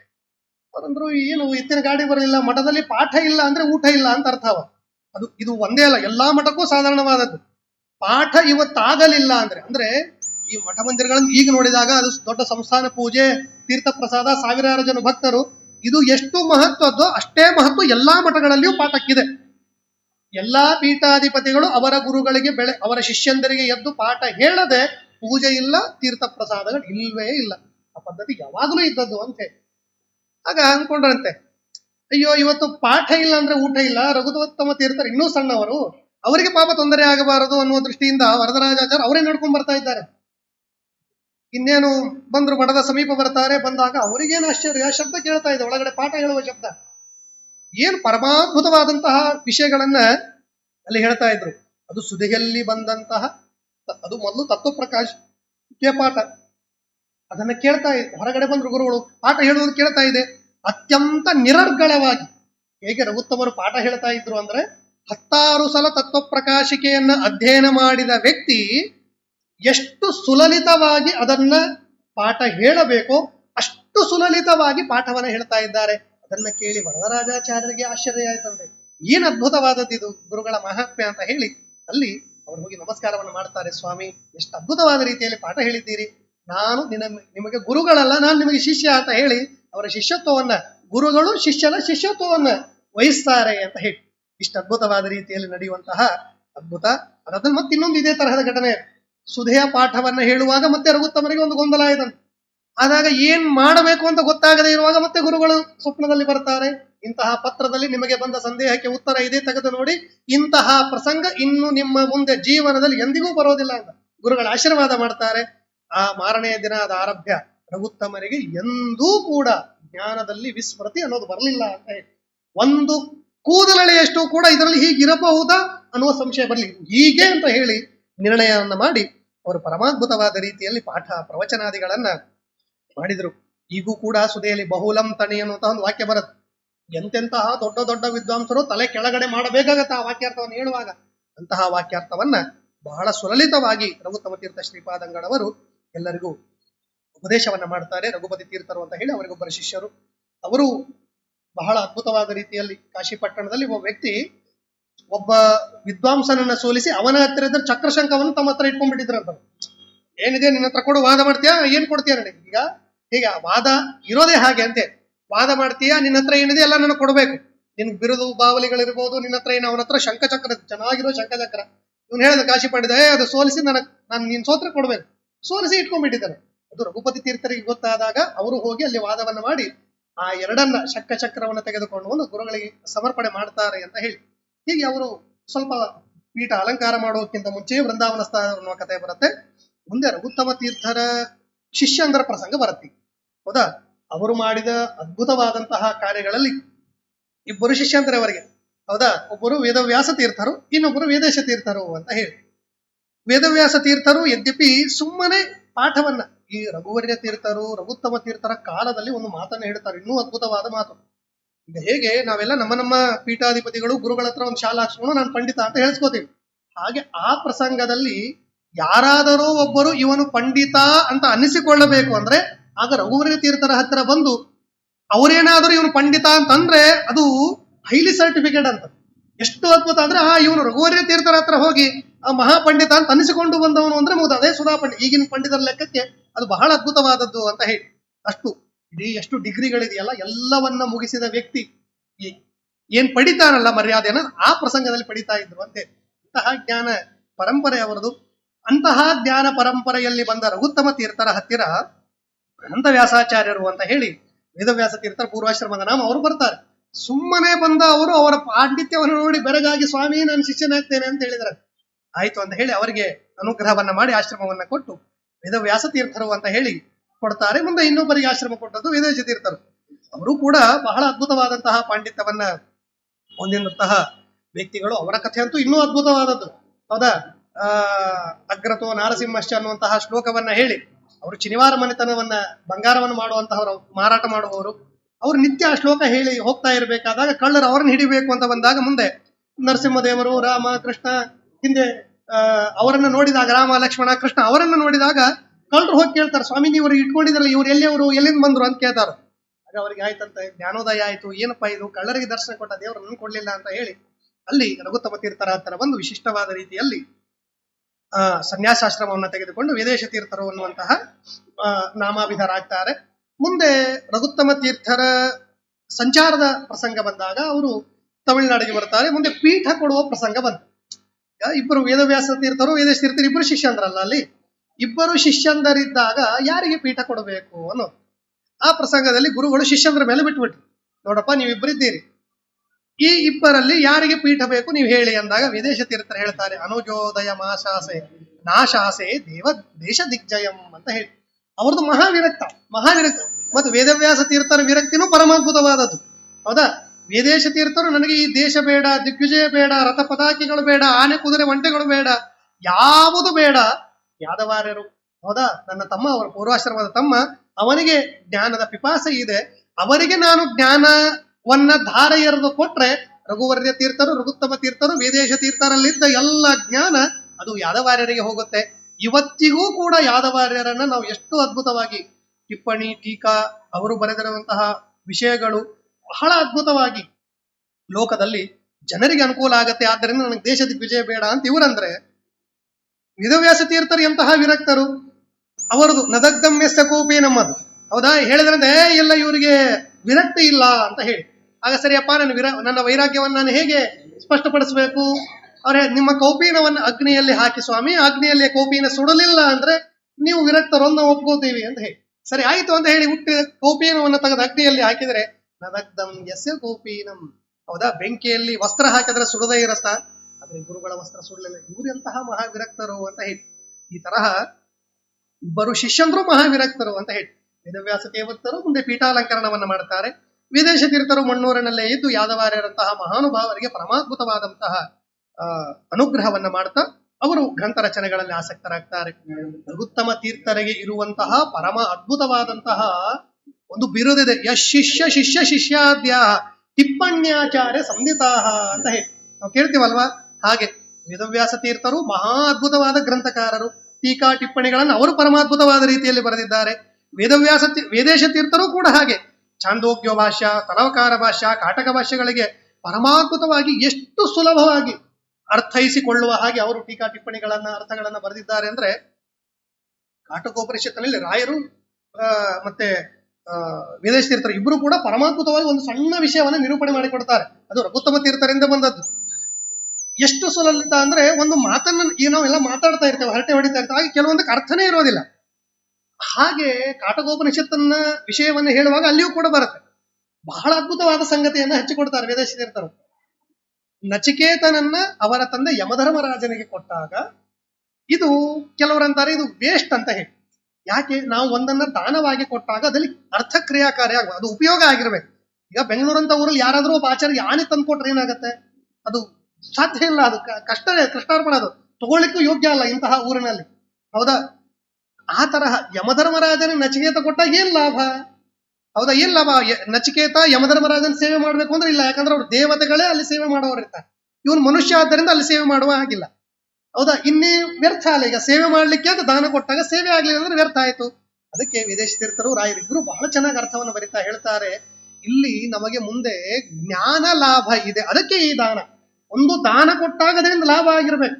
ನಚಿಕೇತನಿಗೆ ಜ್ಞಾನ ಲಾಭ ಆಗಬೇಕು ಅನ್ನುವ ಉದ್ದೇಶದಿಂದ ಅಲ್ಲಿ ಯಮಧರ್ಮರಾಜನಿಗೆ ಅವರ ತಂದೆ ಅದನ್ನ ದಾನ ಕೊಟ್ಟದ್ದು ಅಂತ ಹೇಳಿ ಒಂದು ಮಾತನ್ನ ತಿಳಿಸಿ ಅಲ್ಲಿ ಬಂದ ಎಲ್ಲ ಸಂಶಯಗಳಿಗೂ ತೆರೆ ಎಳಿತಾರೆ. ಅಷ್ಟದ್ಭುತವಾದ ಜ್ಞಾನ ರಘುತ್ತಮ ತೀರ್ಥರಿಂದ ಬಂದದ್ದು. ಇನ್ನೊಬ್ಬ ಶಿಷ್ಯರು, ಗೃಹಸ್ಥ ಶಿಷ್ಯರಲ್ಲಿ ತರಂಗಿಣಿ ರಾಮಾಚಾರ್ಯರು ಅಂತ ಹೇಳಿ. ತರಂಗಿಣಿ ಅನ್ನೋದು ಇವರು ಸರ್ನೇಮ್ ಅಲ್ಲ. ಹೌದಾ, ಇವರು ಬರೆದ ಗ್ರಂಥಕ್ಕೆ ಹೆಸರಿಟ್ಟಿರು ತರಂಗಿಣಿ ಅಂತ ಹೇಳಿ. ಟಿಪ್ಪಣಿಗೆ ತರಂಗಿಣಿ ಅಂತ ಹೇಳಿ ಹೆಸರನ್ನ ಇಟ್ಟದ್ದರಿಂದ ಇವ್ರಿಗೆ ಅದೇ ಹೆಸರು ತರಂಗಿಣಿ ರಾಮಾಚಾರ್ಯರು ಅನ್ನುವಂತ ಹೆಸರು ಬಂದ್ಬಿಡ್ತು ಅಂತ ಹೇಳಿ. ಹೀಗೆ ಆ ತರಹ ರಘುತ್ತಮ ತೀರ್ಥ ಶ್ರೀಪಾದಂಗಳವರ ಶಿಷ್ಯರಲ್ಲಿ ತರಂಗಿಣಿ ರಾಮಾಚಾರ್ಯರು ಕೂಡ ಒಬ್ಬರು ಅಂತ ಹೇಳಿ. ಇವರು ಬರೆದಿರುವಂತಹ ಅದ್ವೈತ ಕಾಲನಲ್ಲ, ವಿಷ್ಣು ತತ್ವ ವಿವೇಕ, ಮಧ್ವಮತ್ರಾರ್ಥ ಮಂಜರಿ ಅಂತ ಹೇಳಿ ಸುಮಾರು 15, 16 ಅಂತ ಹೇಳಿ ನ್ಯಾಯಾಮೃತ ಮಂಡನೆಯನ್ನ ಮಾಡಿ ಅದಕ್ಕೆ ಬರೆದ ತರಂಗಿಣಿನೇ ಇದು ಇವತ್ತು ಬಹಳ ಅದ್ಭುತ. ಆ ಗ್ರಂಥವನ್ನ ಅಧ್ಯಯನ ಮಾಡಬೇಕು ಅಂದ್ರೆ ಅದು ಹೇಗಾಗೋಯ್ತು ಅಂದ್ರೆ, ಮೂಲ ಪುಸ್ತಕ ಇಷ್ಟಿದೆ, ಮೂಲ ಪುಸ್ತಕ. ಅದಕ್ಕೆ ಒಬ್ರು ಯಾರೋ ಖಂಡನೆ ಬರೆದರಲ್ಲ, ಖಂಡನೆ ಬರೆದದ್ದನ್ನ ಮತ್ತೆ ಇವರು ರಿಟರ್ನ್ ಆಗಿ ಅದಕ್ಕೆ ಬರೆದಾಗ ಮೂಲ ಪುಸ್ತಕಕ್ಕಿಂತಲೂ 3 ಪಟ್ಟು ದೊಡ್ಡದಾಗಿ ಹೋಯ್ತದು ತರಂಗಿಣಿ. ಅಷ್ಟು ಅದ್ಭುತವಾಗಿ ವಿವರಣೆ ಮಾಡ್ತಾ ಮಾಡ್ತಾ ಮಾಡ್ತಾ ಎಷ್ಟು ವಿವರಣೆಯನ್ನು ಕೊಡ್ತಾರೆ ಅಂದ್ರೆ ಅದು ಓದ್ತಾ ಇದ್ರೆ ಒಂದಿಷ್ಟು ಸಂಶಯ ಉಳಿಯೋದಿಲ್ಲ. ಆದ್ರೆ ಅರ್ಥ ಆಗೋದು ಕಷ್ಟ, ಅರ್ಥ ಆದ್ಮೇಲೆ ಸಂಶಯ ಉಳಿಯೋದಿಲ್ಲ ಅಂತ ಹೇಳಿ ಈ ತರಹ ಪರಮಾದ್ಭುತವಾದ ರೀತಿಯಲ್ಲಿ. ಅದಾದ ಮೇಲೆ ಇನ್ನೊಬ್ರು ರೊಟ್ಟಿ ವೆಂಕಟಾದ್ರಿ ಭಟ್ಟರು, ವೆಂಕಟ ಭಟ್ಟರು ಅಂತ 2. ಇವರಿಗೆ ಅನುಗ್ರಹ ಮಾಡಿದ್ದಂತೂ ಗುರುಗಳು ಬಹಳ ಅದ್ಭುತವಾಗಿ. ಇವ್ರು ಏನ್ ಮಾಡ್ತಾ ಇದ್ರು, ರೊಟ್ಟಿ ಬಡಿಯೋರು ಪ್ರತಿನಿತ್ಯ. ಅಂದ್ರೆ ರಘುತ್ತಮ ತೀರ್ಥರ ಕಾಲದಲ್ಲಿ ನಡೆದ ಒಂದು ಸಣ್ಣ ಘಟನೆ. ಮಣ್ಣೂರಿನಲ್ಲಿ ಒಬ್ಬ ದಳವಾಯಿ ಅಂತಿದ್ದ, ಅಂದ್ರೆ ಊರಿನ ದೇಸಾಯಿ ಇದ್ದಾಗ ಅವನು ಈ ರಘುತ್ತಮರನ್ನ ನೋಡಿ ಸ್ವಲ್ಪ ಚೇಷ್ಟೆ ಮಾಡಿದ ಅಂತೆ. ಏನ್ ಚೇಷ್ಟೆ ಮಾಡಿದ? ಇವ್ರು ಹೇಗಿದ್ರು ರಘುತ್ತಮ ತೀರ್ಥರ ಕಾಲದವರೆಗೂ ಹೇಗಿತ್ತು ಕಾಲ? ಬಾಳೆ ಎಲೆಯನ್ನು ಹಾಕಬೇಕು, ಅದರ ಮೇಲೆ ದೇವರನ್ನಿಟ್ಟು ಪೂಜೆ ಮಾಡಬೇಕು, ಮಂಗಳಾರತಿ, ದೇವರ ಪೂಜೆ, ಹಣ್ಣು ಕಾಯಿ ಏನಿರುತ್ತೆ ನೈವೇದ್ಯ ಆಗಬೇಕು, ನಂತರ ಭಿಕ್ಷೆಗೆ ಹೋಗ್ಬೇಕು. ಭಿಕ್ಷೆಯಲ್ಲಿ ಏನು ಬರುತ್ತೋ ಅದನ್ನೇ ಮನೆಯಲ್ಲಿ ತಂದು, ಅಲ್ಲೇ ತಿಂದರೂ ತೊಂದರೆ ಇಲ್ಲ, ಅವರ ಮನೆಯಲ್ಲಿ ಅದನ್ನ ದೇವಸ್ಥಾನ ಮಠಕ್ಕೆ ಎಲ್ಲಿ ಇರ್ತಾರೋ ಅಲ್ಲಿ ತಂದು ರಾಮದೇವರಿಗೆ ಮತ್ತೊಂದ್ಸಲ ನೈವೇದ್ಯ ಮಾಡಿ ಅದನ್ನ ತಿನ್ಬೇಕು. ಇಷ್ಟೇ ಕ್ರಮ ಇದ್ದದ್ದು. ಕ್ರಮ ಹೀಗೆ ಇತ್ತು. ಈ ದಳವಾಯಿ ಹೇಗಿದ್ದ? ಒಳ್ಳೆ ಶ್ರೀಮಂತ, ಕೊರಡಲ್ಲಿ ಒಂದು 16 ಬಂಗಾರದ ಸರ ಹಾಕೊಂಡು, ಕೈ 8 ಬಟ್ಟೆಗೆ ಉಂಗುರ ಹಾಕೊಂಡು, ಜರದ ಶಾಲು ಹಾಕೊಂಡು, ಒಳ್ಳೆ ಬಟ್ಟೆಗಿಟ್ಟೆ ಹಾಕೊಂಡು ಅಗರ್ಭ ಶ್ರೀಮಂತತೆಯನ್ನು ತೋರಿಸ್ತಾ ಇದ್ದ. ಇವಾಗ ದೊಡ್ಡ ಶ್ರೀಮಂತರು ಒಬ್ಬ ಸಣ್ಣ ಬಡಪಾಯಿ ನೋಡಿದಾಗ ಅನ್ಸತ್ತೆ ಇವನೇನು ಅಂತ ಹೇಳಿ. ಜ್ಞಾನವನ್ನ ನೋಡ್ಲಿಲ್ಲ, ಪೀಠವನ್ನ ನೋಡ್ಲಿಲ್ಲ, ಗುರು ಮರ್ಯಾದೆಯನ್ನು ನೋಡ್ಲಿಲ್ಲ. ದಳವಾಯಿ ಏನ್ ಮಾಡಿದ, ಇವರು ಕೇವಲ ಸಾಧಾರಣರಾದ ಒಬ್ಬ ಸನ್ಯಾಸಿಗಳು ಅಂತ ಅನ್ಕೊಂಡ್ಬಿಟ್ಟ. ಅಂದುಕೊಂಡು ಒಂದ್ಸಲ ಇವರಿಗೆ ಅಗೌರವ ಕೂಡ ಮಾಡ್ತಾನೆ. ಅಗೌರವನ್ನ ಮಾಡಿದಾಗ ಗುರುಗಳು ಹೇಳಿದ ಮಾತು ನೆನಪು ರಘುತ್ತವರಿಗೆ. ಏನ್ ಹೇಳಿದ್ರು ಗುರುಗಳು? ನೋಡಪ್ಪ, ನೀನು ಆನೆ ಪತಾಕ ಎಲ್ಲ ವ್ಯವಸ್ಥೆ ಮಾಡ್ಕೋ, ರಾಜ ಮರ್ಯಾದೆಯಲ್ಲಿ ನೀನು ಓಡಾಡ್ತಾ ಇರಬೇಕು ಅಂತ ಹೇಳಿದ್ರಲ್ಲ. ರಘುತ್ತಮ ತೀರ್ಥರಿಗೆ ಇದನ್ನ ಯಾಕೆ ಹೇಳಿದ್ರು ಅನ್ನೋದ್ರ ಇದ್ರ ಬಗ್ಗೆ ತಲೆ ಕೆಡಿಸ್ಕೊಂಡಿರಲಿಲ್ಲ. ಆದ್ರೆ ಯಾವಾಗ ಅವನಿಂದ ಅವಮರ್ಯಾದೆ ಆಗುವ ಪ್ರಸಂಗ ಬಂತಲ್ಲ, ಆಗ ಅನ್ಕೊಂಡ್ರಿ ಈ ಅವಮರ್ಯಾದೆ ನನಗಲ್ಲ, ನನ್ನ ಪೀಠಕ್ಕೆ, ನನ್ನ ಗುರುಗಳಿಗೆ, ಆದ್ದರಿಂದ ನಾನೆಲ್ಲ ವ್ಯವಸ್ಥೆಯನ್ನು ಮಾಡಬೇಕು ಅಂತ ಹೇಳಿ ಅವತ್ತಿನಿಂದ ಪ್ರತ್ಯೇಕವಾದ ಅಡಿಗೆ, ಚಿಕ್ಕ ನೈವೇದ್ಯ ಅಂತ ಈಗಿರುತ್ತೆ, ಎಲ್ಲಾ ಯತಿಗಳಿಗಿರುತ್ತಲ್ಲ, ಅದು ಆರಂಭ ಆದದ್ದು ಉತ್ತರಾದಿ ಮಠದಲ್ಲಿ ರಘುತ್ತಮ ತೀರ್ಥ ಶ್ರೀಪಾದರಿಂದ. ಹೌದಾ? ಅವ್ರು ಹೇಳಿದ್ರು ಯಾರ್ಯಾರು ಯತಿಗಳಿಗೆ ಭಿಕ್ಷೆ ಮಾಡಬೇಕು ಅಂತಿದೆ ಅವರು ಪದಾರ್ಥ ರೂಪದಲ್ಲಿ ತಂದು ಕೊಡಿ ಅಂತ ಹೇಳಿದ್ರು. ಸರಿ, ಮಠದಲ್ಲಿ ಒಬ್ಬ ಅಡಿಗೆಯವನನ್ನ ಇಟ್ರು. ಅದರಲ್ಲಿ ಮೊದಲನೇವನೇ ರೊಟ್ಟಿ ವೆಂಕಟ ಭಟ್ಟ ಅಂತ ಹೇಳಿ ಅವನೇನ ನಿತ್ಯ ಗುರುಗಳಿಗೆ ಅಡಿಗೆಯನ್ನ ಮಾಡಿ ಚಿಕ್ಕ ನೈವೇದ್ಯಕ್ಕೆ ರಾಮದೇವರಿಗೆ ನೈವೇದ್ಯ ಮಾಡ್ಬೇಕು. ಅದೇ ಅಡಿಗೆಯನ್ನ ಗುರುಗಳು ಊಟ ಮಾಡಬೇಕು. ಯಾರು ಭಿಕ್ಷೆ ಸೇವಾಕರ್ತರಿರ್ತಾರೋ ಅವ್ರು ಬಂದು ಕೃಷ್ಣಾರ್ಪಣೆ ಹೇಳ್ಬೇಕು. ಇಷ್ಟೇ ವಿಷಯ ಅಲ್ಲಿ ಇರೋದು. ಅದಾದ ಮೇಲೆ ಆಗಿನ ಕಾಲದಲ್ಲಿ ಇನ್ನೊಂದು ಅಂದ್ರೆ ಮಠದ ಸಿಬ್ಬಂದಿಗಳು ಇರ್ತಾ ಇದ್ರಲ್ಲ, ಅವರೆಲ್ಲರೂ ಅವರಿಗೆ ಬೇಕಾದ ಅಡಿಗೆಗಳನ್ನ ಪ್ರತ್ಯೇಕವಾಗಿ ಮಾಡಿಕೊಂಡು ಬಂದು ಅದನ್ನ ಗುರುಗಳ ಮುಂದಿಟ್ಟು ಅವ್ರು ನೈವೇದ್ಯ ಮಾಡಿಕೊಟ್ಟು ತಗೊಂಡು ಊಟ ಮಾಡ್ಬೇಕು.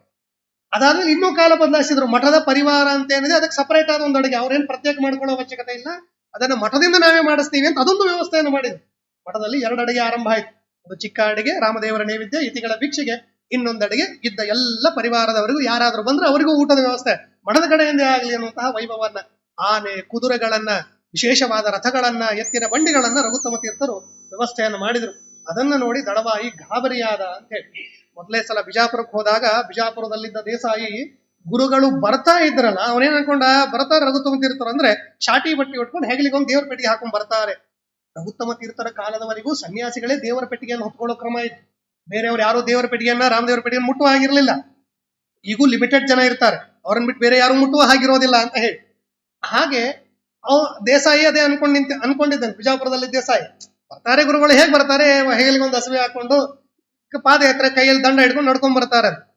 ರಘುತ್ತಮ ತೀರ್ಥರ ಮೊದಲನೇ ಸಂಚಾರ ಅವರು ಬಿಜಾಪುರಕ್ಕೆ ಹೋದಾಗ ಆ ಆನೆಗಳು, ಕುದುರೆಗಳು, ಆ ಮೆರವಣಿಗೆ, ಆ ವಾದ್ಯ ವೈಭವವನ್ನು ನೋಡಿ ದೇಸಾಯಿ ಗಾಬರಿಯಾದ ಅಂತೆ. ಅವರಿಗೆ ಆಗ ಒಂದು ಸಣ್ಣ ಗುಡಿಸಲು ವ್ಯವಸ್ಥೆ ಮಾಡಿದ್ದಾನೆ ದೇಸಾಯಿ.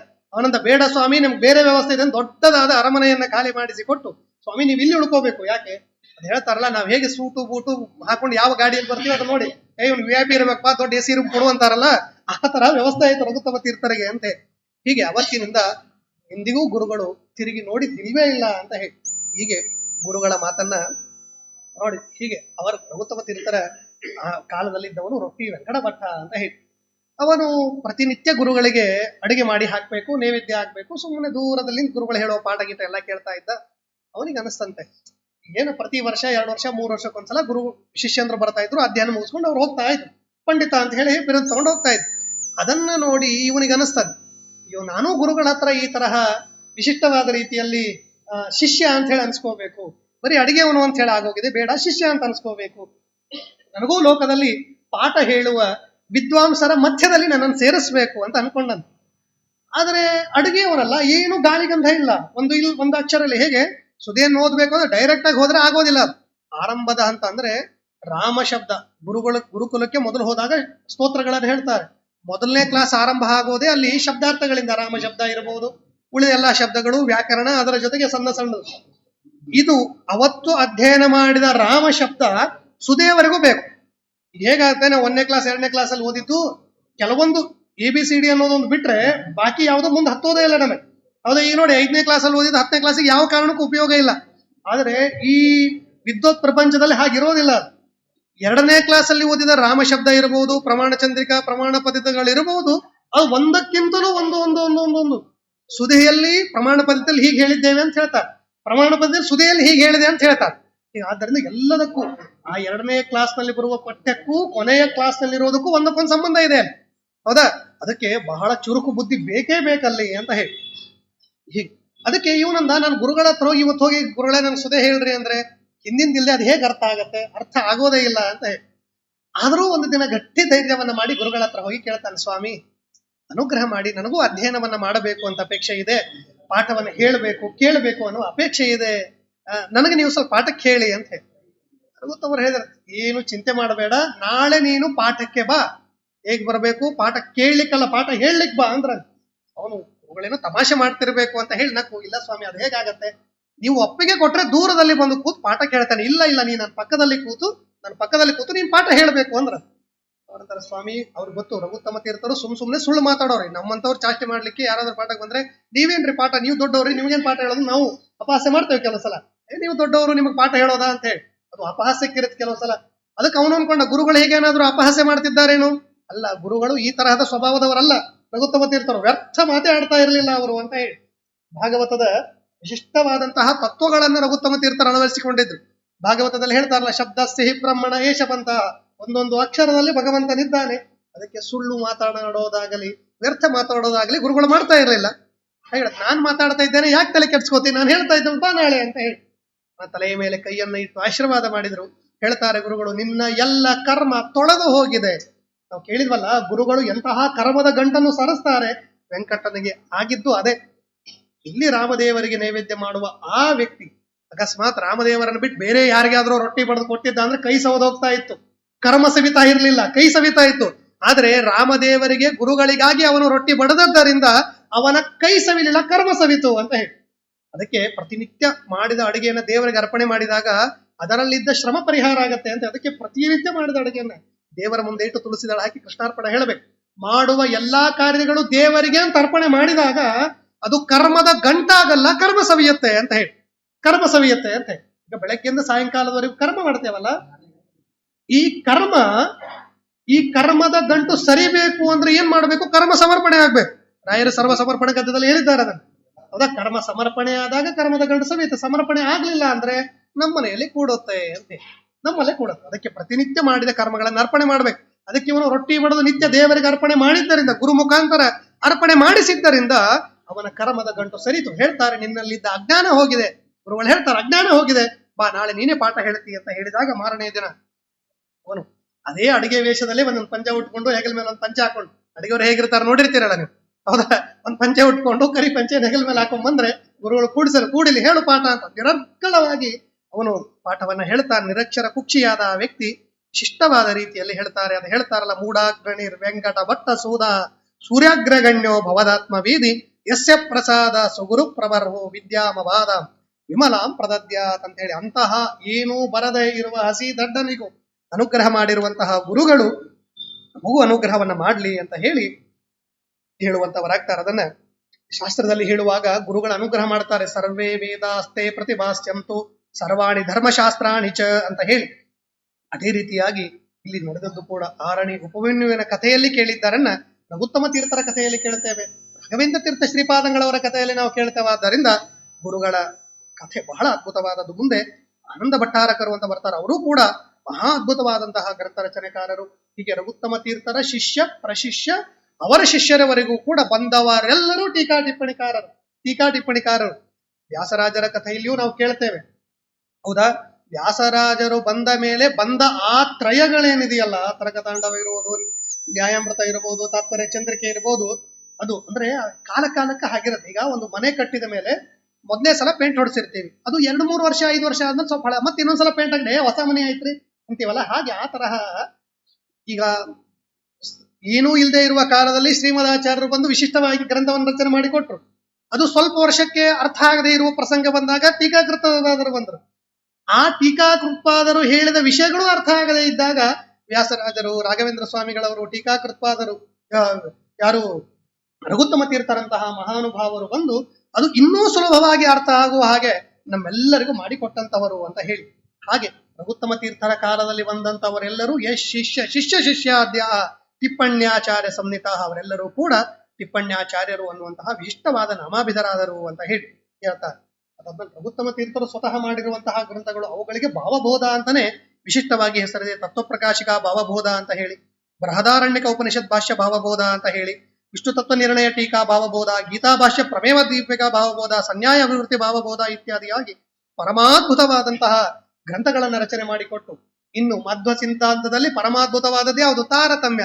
ಹೀಗೆ ತಾರತಮ್ಯವನ್ನ ಎಲ್ಲರೂ ಸುಲಭವಾಗಿ ತಿಳಿಯಲಿ ಅಂತ ಹೇಳಿ ತಾರತಮ್ಯ ಸ್ತೋತ್ರ ಅಂತ ಹೇಳಿ 15 ಶ್ಲೋಕಾತ್ಮಕವಾದಂತಹ ವಿಶಿಷ್ಟವಾದ ಒಂದು ತಾರತಮ್ಯ ಸ್ತೋತ್ರ, ತಿಥಿ ನಿರ್ಣಯ, ಶ್ರವಣ ದ್ವಾದಶಿ ನಿರ್ಣಯ ಅನ್ನುವಂತಹ ಗ್ರಂಥಗಳನ್ನ ವಿಶೇಷವಾದ ರೀತಿಯಲ್ಲಿ ಮಾಡಿಕೊಟ್ರು. ಗುರುಗಳ ಮಹಿಮೆಗಳು ಅತ್ಯಂತ ಅದ್ಭುತವಾದದ್ದು. ಅವುಗಳಲ್ಲಿ ಒಂದೆರಡು. ಒಬ್ಬ ರಾಜ ಯುದ್ಧದಲ್ಲಿ ಸೋತು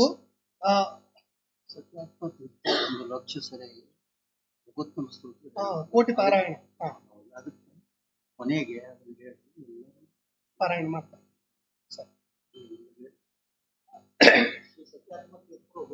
ಒಂದು ಕೋಟಿ ಸರಿ ಉತ್ತಮ ಸ್ತೋತ್ರ ಅಂತ ಸಂಕಲ್ಪ ಮಾಡ್ಯಾರ. ನಮ್ಮದೆಲ್ಲ ಒಂದು ಸ್ವಲ್ಪ ಕಾಂಟ್ರಿಬ್ಯೂಷನ್ ಇರಲಿ ಅಂತ ಆಚಾರ ಕೊನೆಗೆ ಆ ಸ್ತೋತ್ರವನ್ನು ಹೇಳ್ತಾರೆ.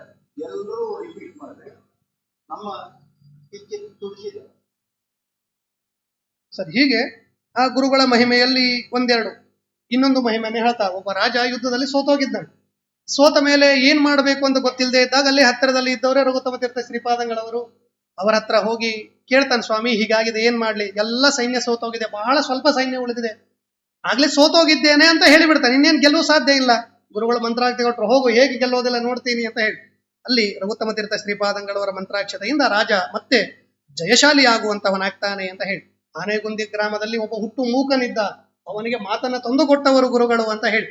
ಹೀಗೆ ಬ್ರಿಟಿಷರ ಕಾಲದಲ್ಲಿ ತಿರುಕೊಲ್ಲೂರಲ್ಲಿ ಅವರಿದ್ರು ಅಂತ ಹೇಳಿ. ಆ ಪ್ರಸಂಗದಲ್ಲಿ ಮಠದ ಮೇಲೆ ಅಲ್ಲಿದ್ದ ಸ್ಥಾನದಲ್ಲಿ ಬ್ರಿಡ್ಜ್ ಹಾಕ್ತೇನೆ ಅಂತ ಹೇಳವನು, ಬೇಡ ಇಲ್ಲಿ ಬೇಡ ಪಕ್ಕದಲ್ಲಿ ಹಾಕು ಅಂತೇಳಿ ಅವನಿಗೆ ಸ್ವಪ್ನಗಳ ಮುಖಾಂತರ ತಿಳಿಸಿರುವಂತಹ ಅನೇಕ ಅನೇಕ ಅನೇಕ ಪರಮಾದ್ಭುತವಾದಂತಹ ವಿಶಿಷ್ಟವಾದ ವಿಷಯಗಳು, ಪವಾಡಗಳು ರಘುತ್ತಮ ತೀರ್ಥ ಶ್ರೀಪಾದಂಗಳವರು ತೋರಿಸಿದ್ದಾರೆ.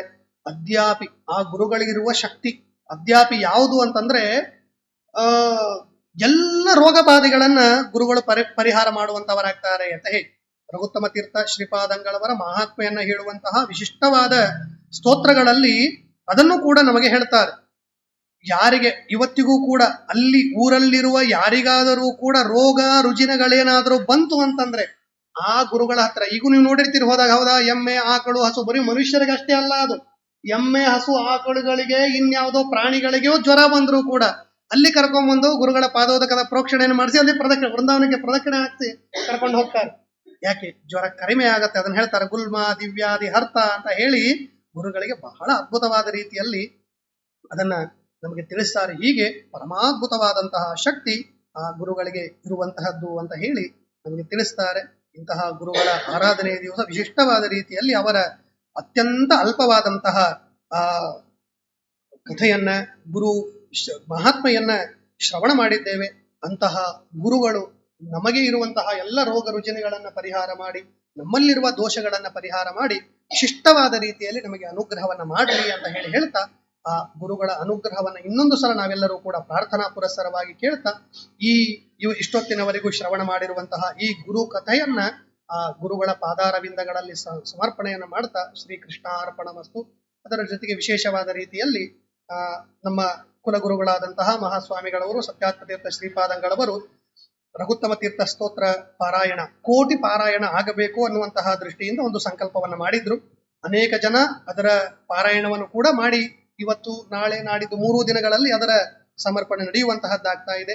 ಇವತ್ತಿನ ದಿನ ನಾವು ಕೂಡ ಗುರು ಸ್ತೋತ್ರವನ್ನ ಯಥಾಶಕ್ತಿಯಾಗಿ ಪಾರಾಯಣವನ್ನ ಮಾಡಿ ಈ ಯಜ್ಞದಲ್ಲಿ ನಾವು ಒಂದು ಭಾಗಿಯಾಗಿ ನಮ್ಮದು ಒಂದು ತುಳಸಿ ಪತ್ರ ಇರಲಿ ಅನ್ನುವಂತಹ ರೀತಿಯಲ್ಲಿ, ಹೌದಾ, ಹರಿಯುವ ನೀರಿನಲ್ಲಿ ಹೇಗೆ ನಮ್ದೊಂದು ಇರ್ಲಿ ಅಂತ ಹೇಳ್ತಾರಲ್ಲ, ಆ ತರಹ ನಾವು ಕೂಡ ದೊಡ್ಡದಾದ ಸಾಗರದಲ್ಲಿ ದೊಡ್ಡ ಕಾಂಟ್ರಿಬ್ಯೂಷನ್ ಮಾಡ್ಲಿಕ್ಕೆ ಆಗದೇ ಇದ್ರು ಒಂದು ಸಲ ಆ ಸ್ತೋತ್ರವನ್ನ ಹೇಳಿ ಗುರುಗಳ ಅನುಗ್ರಹಕ್ಕೆ ವಿಶೇಷವಾದ ರೀತಿಯಲ್ಲಿ ಪಾತ್ರರಾಗೋಣ ಅಂತ ಹೇಳಿ ಆ ಸ್ತೋತ್ರ ಹೇಳು. ಎಲ್ಲರಿಗೂ ಬರ್ತಿತ್ತು ಅಂದ್ರೆ ಎಲ್ಲರೂ ಒಂದ್ಸಲ ಹೇಳ್ಬೇಡ. ಬರ್ತಾ ಎಲ್ಲರಿಗೂ ಬರ್ತಾ ರಘುತ್ತಮ ಸ್ತೋತ್ರ ಹೇಳ್ಬೇಡ. ಸರಿ,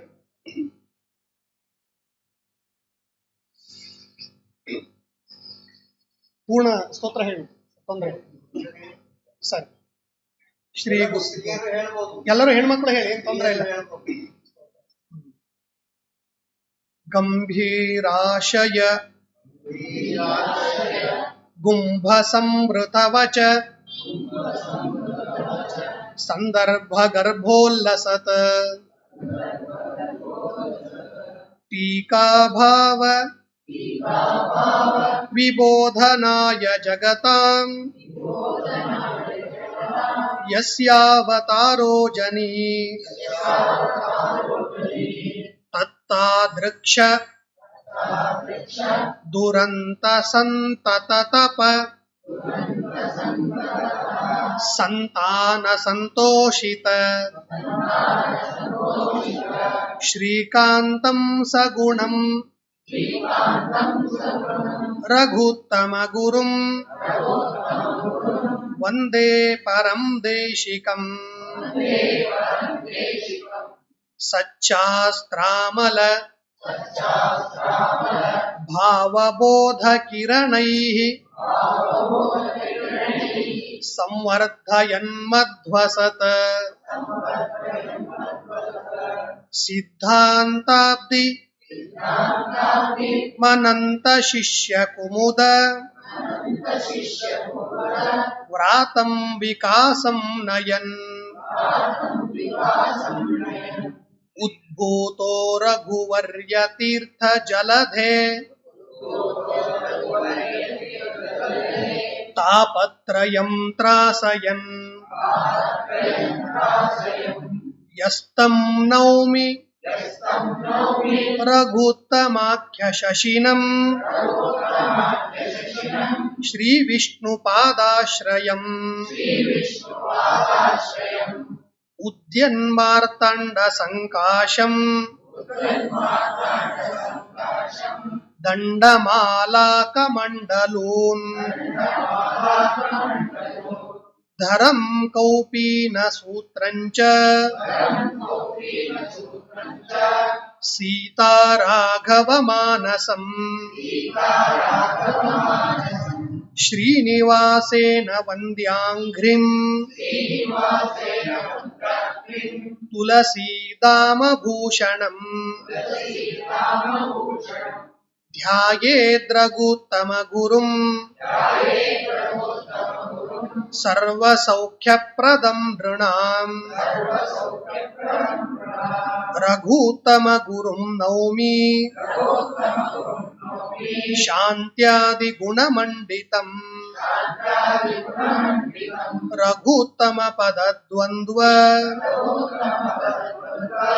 ಕಂಜ ಭೃಂಗಾಯಿತಾಂತರಂ ರಘುತ್ತಮ ಗುರುಂ ವಂದೇ ರಘುತ್ತಮ ಪದಾರ್ಚಕಂ ಗಾಂಭೀರೇಣಾರ್ಥ ಬಾಹುಲ್ಯ ಟೀಕಾ ತಾತ್ಪರ್ಯ ಬೋಧಕಂ ಭಾವಬೋಧಕೃತಂ ನೌಮಿ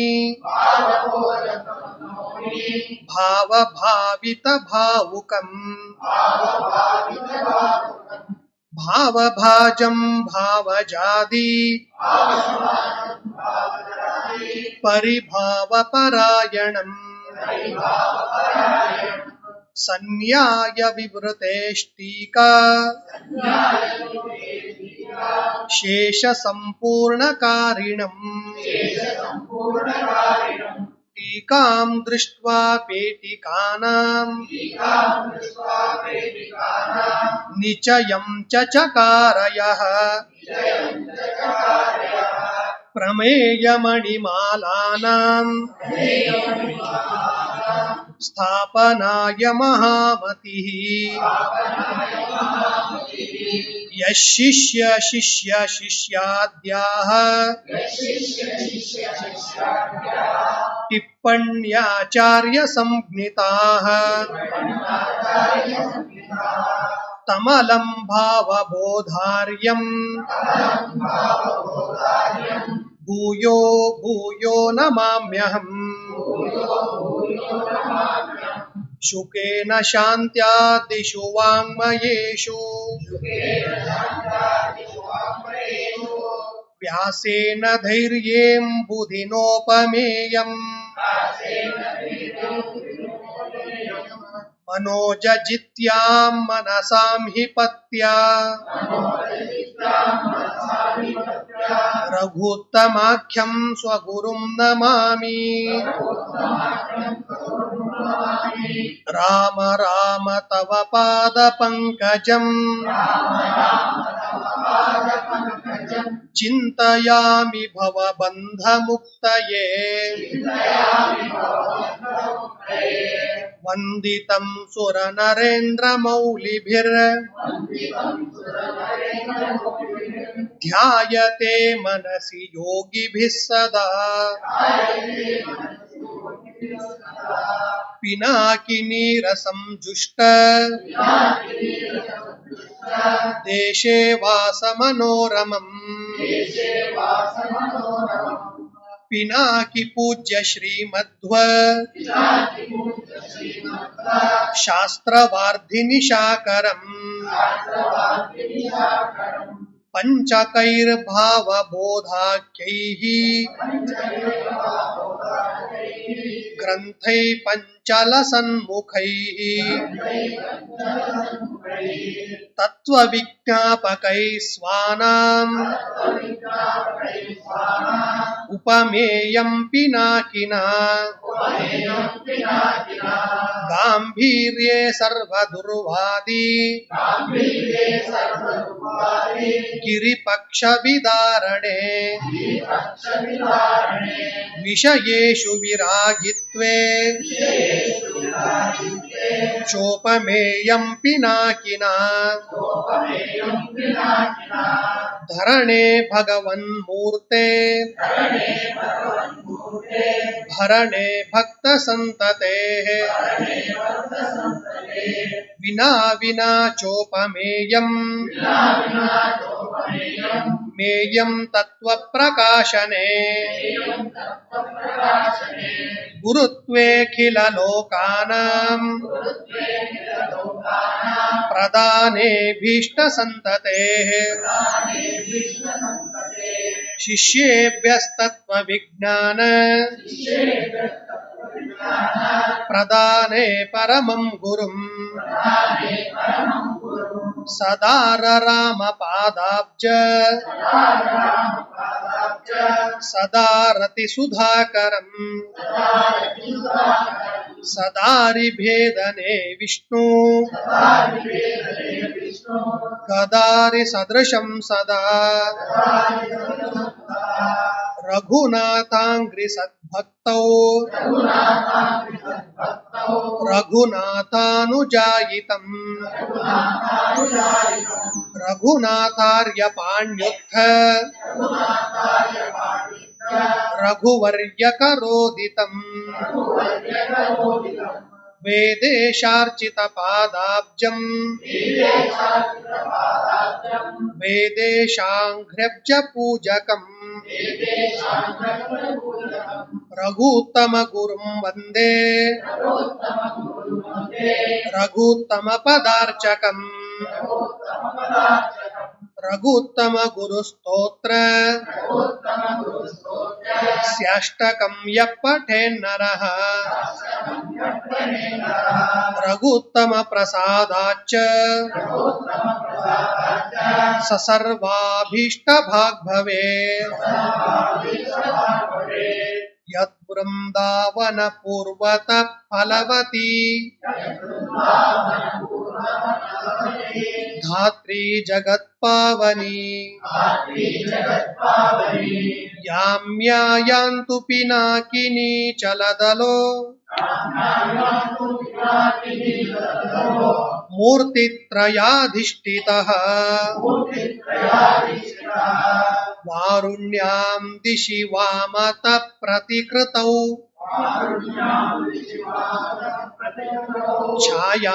छायाकृतातिन्त्रिणी तद्वृन्दावनमध्यगो गुरुवरो भूयासनः श्रेयसे प्रणमत्कामधेनुञ्च भजत्सुरतरूपमम् श्रीभावबोधकृत्पाद चिन्तामणिमुपास्महे प्रणमत्कामधेनुञ्च भजत्सुरतरूपमम् श्रीभावबोधकृत्पाद ಚಿಂತಾಮಣಿಮುಪಾಸ್ಮಹೇ ಪ್ರಣಮತ್ಕಾಮಧೇನುಂಚ ಭಜತ್ಸುರತರೂಪಮಂ ಶ್ರೀಭಾವಬೋಧಕೃತ್ಪಾದ ಚಿಂತಾಮಣಿಮುಪಾಸ್ಮಹೇ. ಈ ವಿಶಿಷ್ಟವಾದ ಪಾರಾಯಣ ಯಜ್ಞವನ್ನು ಒಂದು ವಿಜ್ಞಾಪನೆ, ಇನ್ನೂ ತ್ರಯೋದಶಿ ಮಧ್ಯಾಹ್ನ 12:30ವರೆಗೆ ಸಮಯ ಇದೆ. ಅದಕ್ಕೂ ಮನೆಯಲ್ಲಿ ಯಾರಾದ್ರೂ ಹೇಳಿ ಗುರುಗಳ ಸ್ಮರಣೆ ಮಾಡಿ ನಿಮ್ಮ ತುಳಸಿ ದಳ ಕೃಷ್ಣಾರ್ಪಣ ಆಗಲಿ. ಮಹಾ ಪುಣ್ಯ, ಮಹಾ ಆರೋಗ್ಯಕರ ಇದೆ. ಈಗ